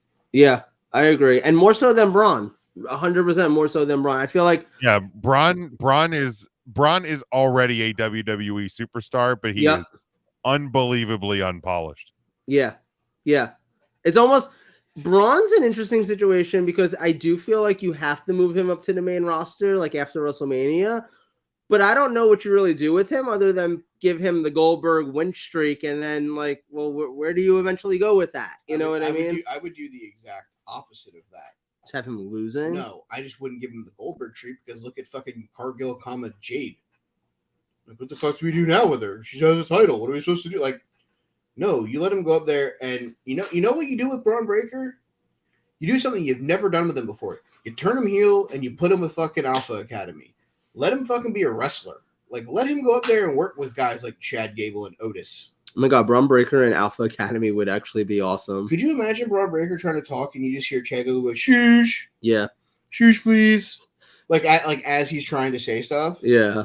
Like just cutting him off until the point like Shoot me, please. Yeah, no, that I'd be here for that. That could actually be very entertaining. But what I will say is, and this is why I don't think Braun Breaker is going up anytime soon, and this is why I inevitably think he beats Carmelo Hayes at Stand and Deliver. His current title run is 312 days. The longest NXT title run in history. Adam Cole, baby.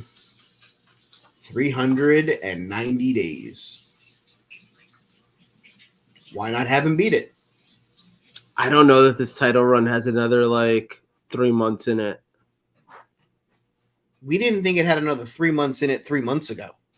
Yeah. And here we are. I mean, I look at it from this standpoint. Let him feud with Carmelo. Let him beat Carmelo. Let him, and then that's another 2 months. He's right in that window where he's at 390 days. I think legitimately, like the way WWE is at points, they're like, oh, I'm gonna be petty. I'm gonna take the longest reign away from the guy who's now in AEW. I mean, is Triple H really that petty though? I don't know. I was gonna say we haven't. We don't know yet. We haven't. And also Triple H yet.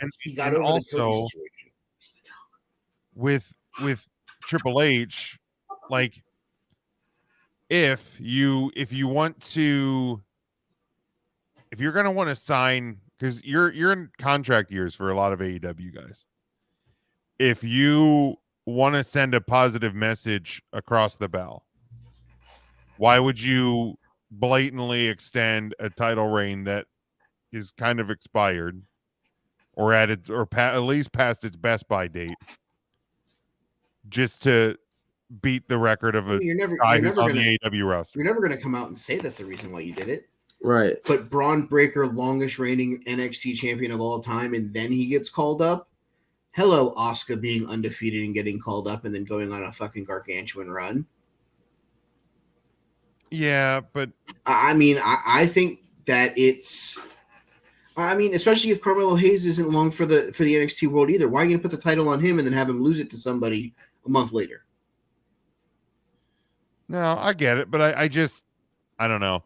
I don't necessarily. I think Triple H is smarter business wise to I just agree. extend it for that reason. I know I'm not saying just for that reason, but longest reigning NXT champion getting called up at SummerSlam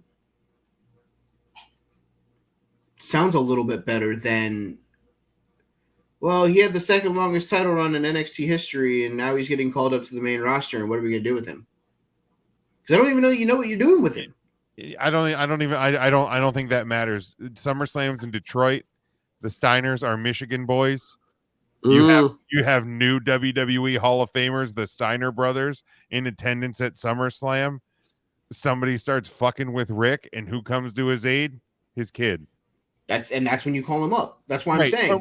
But here's the thing: if you tie him to the Steiner brothers, he doesn't need to be the longest reigning NXT champion. Is my point. Right. I'm not disagreeing with that, but that works for Ford Field, August, whatever in Detroit.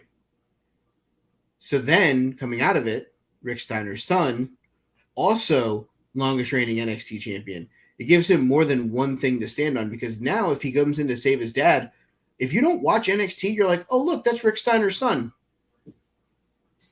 Is that really something that you want? Is that the 33% gone? Yes, that's Scott Steiner. That's my wife interrupts me to talk about Steiner math. But here's if you don't watch NXT, do you care that he's the longest running NXT champion? No, but those are the people that are, oh, it's Rick Steiner's son. I want to see what he's going to do. Well, right. But the people WWE the fans people that watch NXT know how good.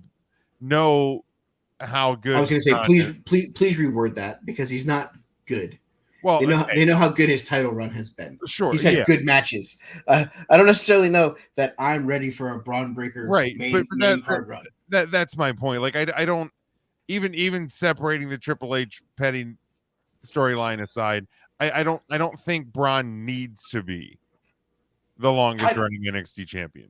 I don't think he needs to be either, but it wouldn't surprise me if they kept him down there to break the record.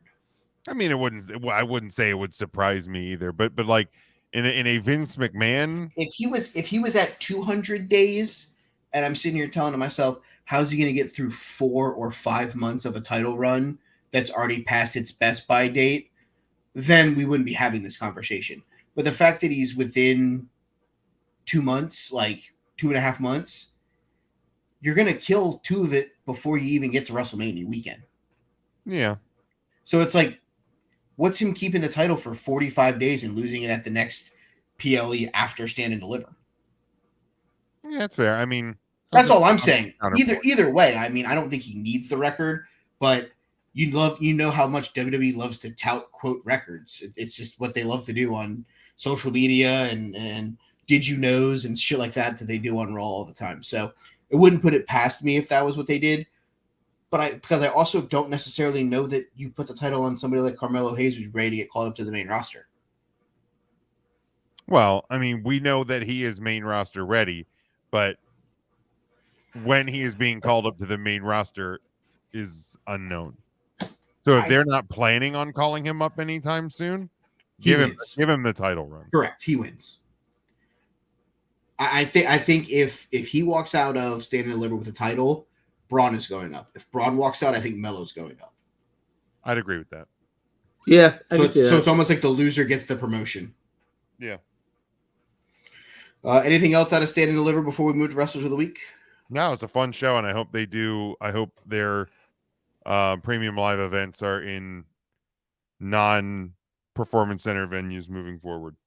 Well, obviously, Stand and Deliver will take place at the Crypto.com center in LA. Here's the thing, the way they had it set up, look, it's the Shield. They didn't fill the whole building, but they didn't need to, because you can tarp off 200 levels and above and all of that, and you can make it look good. But yeah, there should no longer be NXT Premium Live events at the Performance Center. My wife is trying to have a conversation with people right now, knowing that we're trying to wrap this show up. Jim, why don't you start with Wrestlers of the Week while my wife tries to talk to Joe about toothpaste? Yeah, okay. Wrestlers of the Week. What the fuck just happened? My What wife the is hell is even that? my wife was like, Joe. Why is somebody whispering? I was like, is there fucking Children of the Corn down there? What the fuck's going on? No, my wife's like, is this yours? You can't wait 30 seconds. Joe, you just leaving toothpaste at the man's house? I make no promises. I mean, he does come over and use my shower after the I gym do. before he goes to work sometimes. If I wasn't a very, very gay man, it would be so sus that like I'm just over here all the time leaving my toothpaste. Especially while I'm at work. Yeah, exactly. Only while he's at work. Well, that is true. That is true. But I am gay. I will suck a cock to prove it. Nope. Oh, Pass. wow. Wow. Wow. I already have video. Nope. Wait. Nope. All right, Jim. No. Pick. Jim.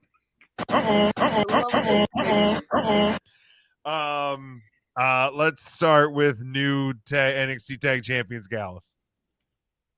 Joseph. Wow, that escalated so quickly. All from whispering about toothpaste. My God. I'm gonna. I feel like this was a good. This is a good transition. I'm gonna nominate Braun Breaker. I thought you were gonna go somewhere else, and I was about to be like, "You son of a bitch!" Oh no. Hi, boo. What happened? I'll Mikey don't know. I'll yeah. Oh. Honey, do you want to come tell everybody your secret that you and Joe are actually lovers and you bought him toothpaste? Because I guarantee you, for the last like 7 minutes, everybody that's listening to this thinks that you and Joe are actually lovers, and Jim has fallen out of his chair in laughter. Scissor me, queen. Yes. Like we all know. We know. Nobody who hears this is gonna know. No, we're not.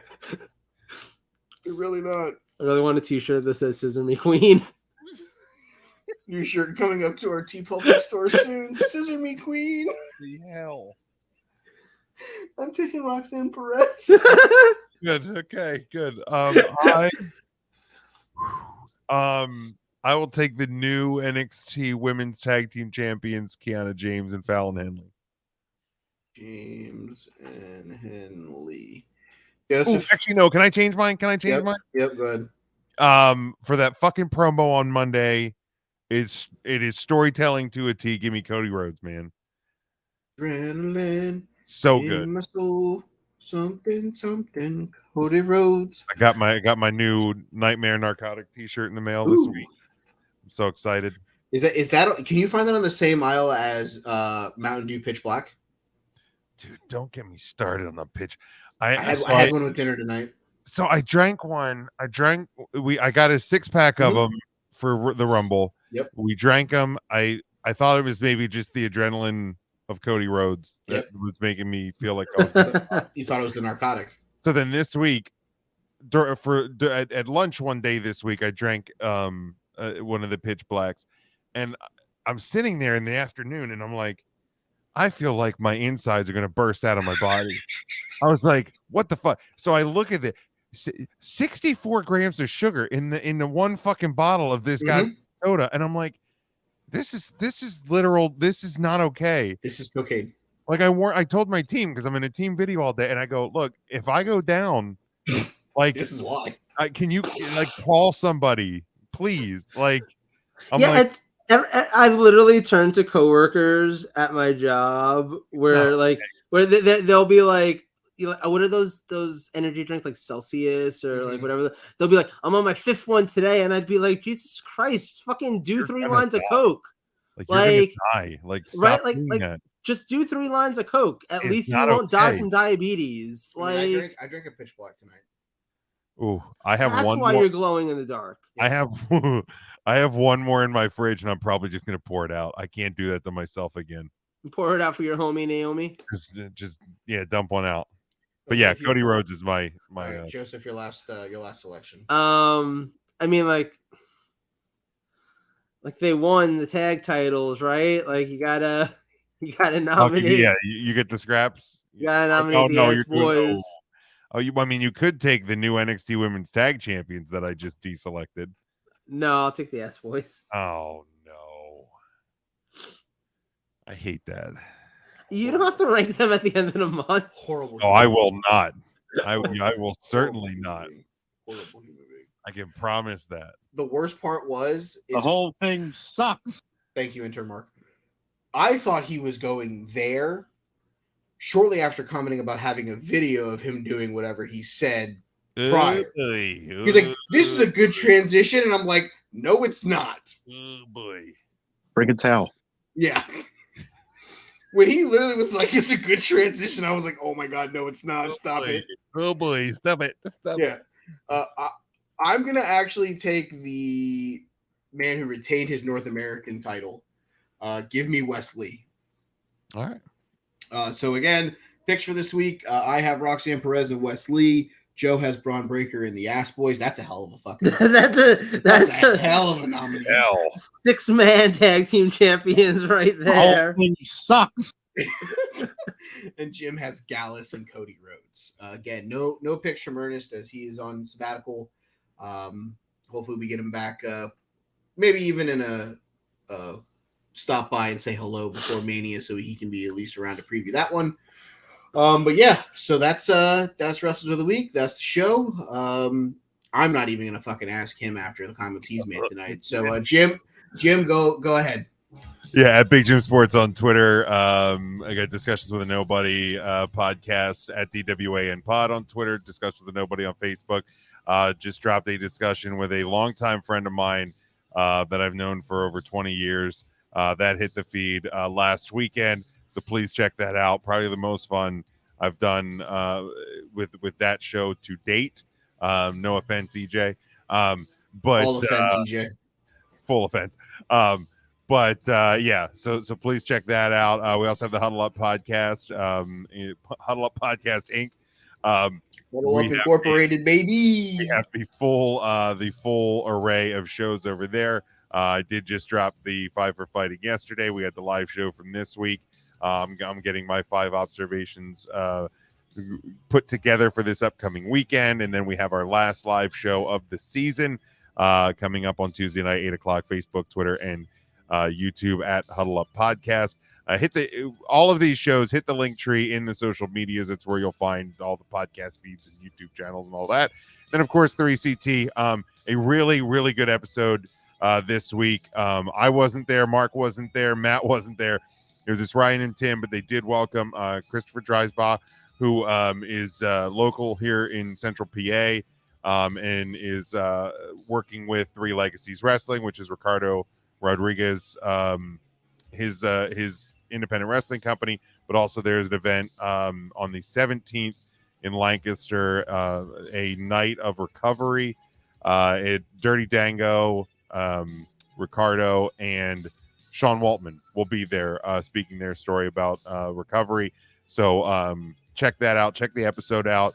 Chris is a phenomenal person. So thank you for Ryan and Tim for holding that one down. We're at 3 Count Thursday, Facebook, Twitter, Instagram, YouTube, all podcast platforms there. And we have a really fun one coming up on Tuesday this upcoming week that I was back on. I just missed the live show this week. So yeah, we're full steam ahead towards WrestleMania. We are in year 9 of 3CT, so it's just kicking an absolute blast. All right, you can follow me on Twitter at They Call Me Burn. You can follow the show at Take3 Wrestling. You can check out our TeePublic store, tpublic.com/Take3 Wrestling Podcast. We also want to listen to me talk about more wrestling, me and Joe. From Adam Lee to Zombie, a WWE ECW watch along. That's a fun one if you hate yourself and want to cut yourself halfway through it, because we've made it through 9 episodes and almost jumped off of a bridge twice. A lot of it is, wow, this match really sucks. What random conversation can we have now? One of them literally turned into, I wonder what was happening on TNA at the same time. Nice. So that happened. Also, you can listen to me Fight for Fighting on the Huddle Up feed. Obviously, we have a lot of fun with that. Like Jim said, check out all that stuff over on the old link tree on any of the social medias. And other than that, guys, we appreciate you going down this roads to WrestleMania with us as we enjoy the trip. We'll see you guys next week right here on the Take 3 Wrestling Podcast. Until then, good night, everyone.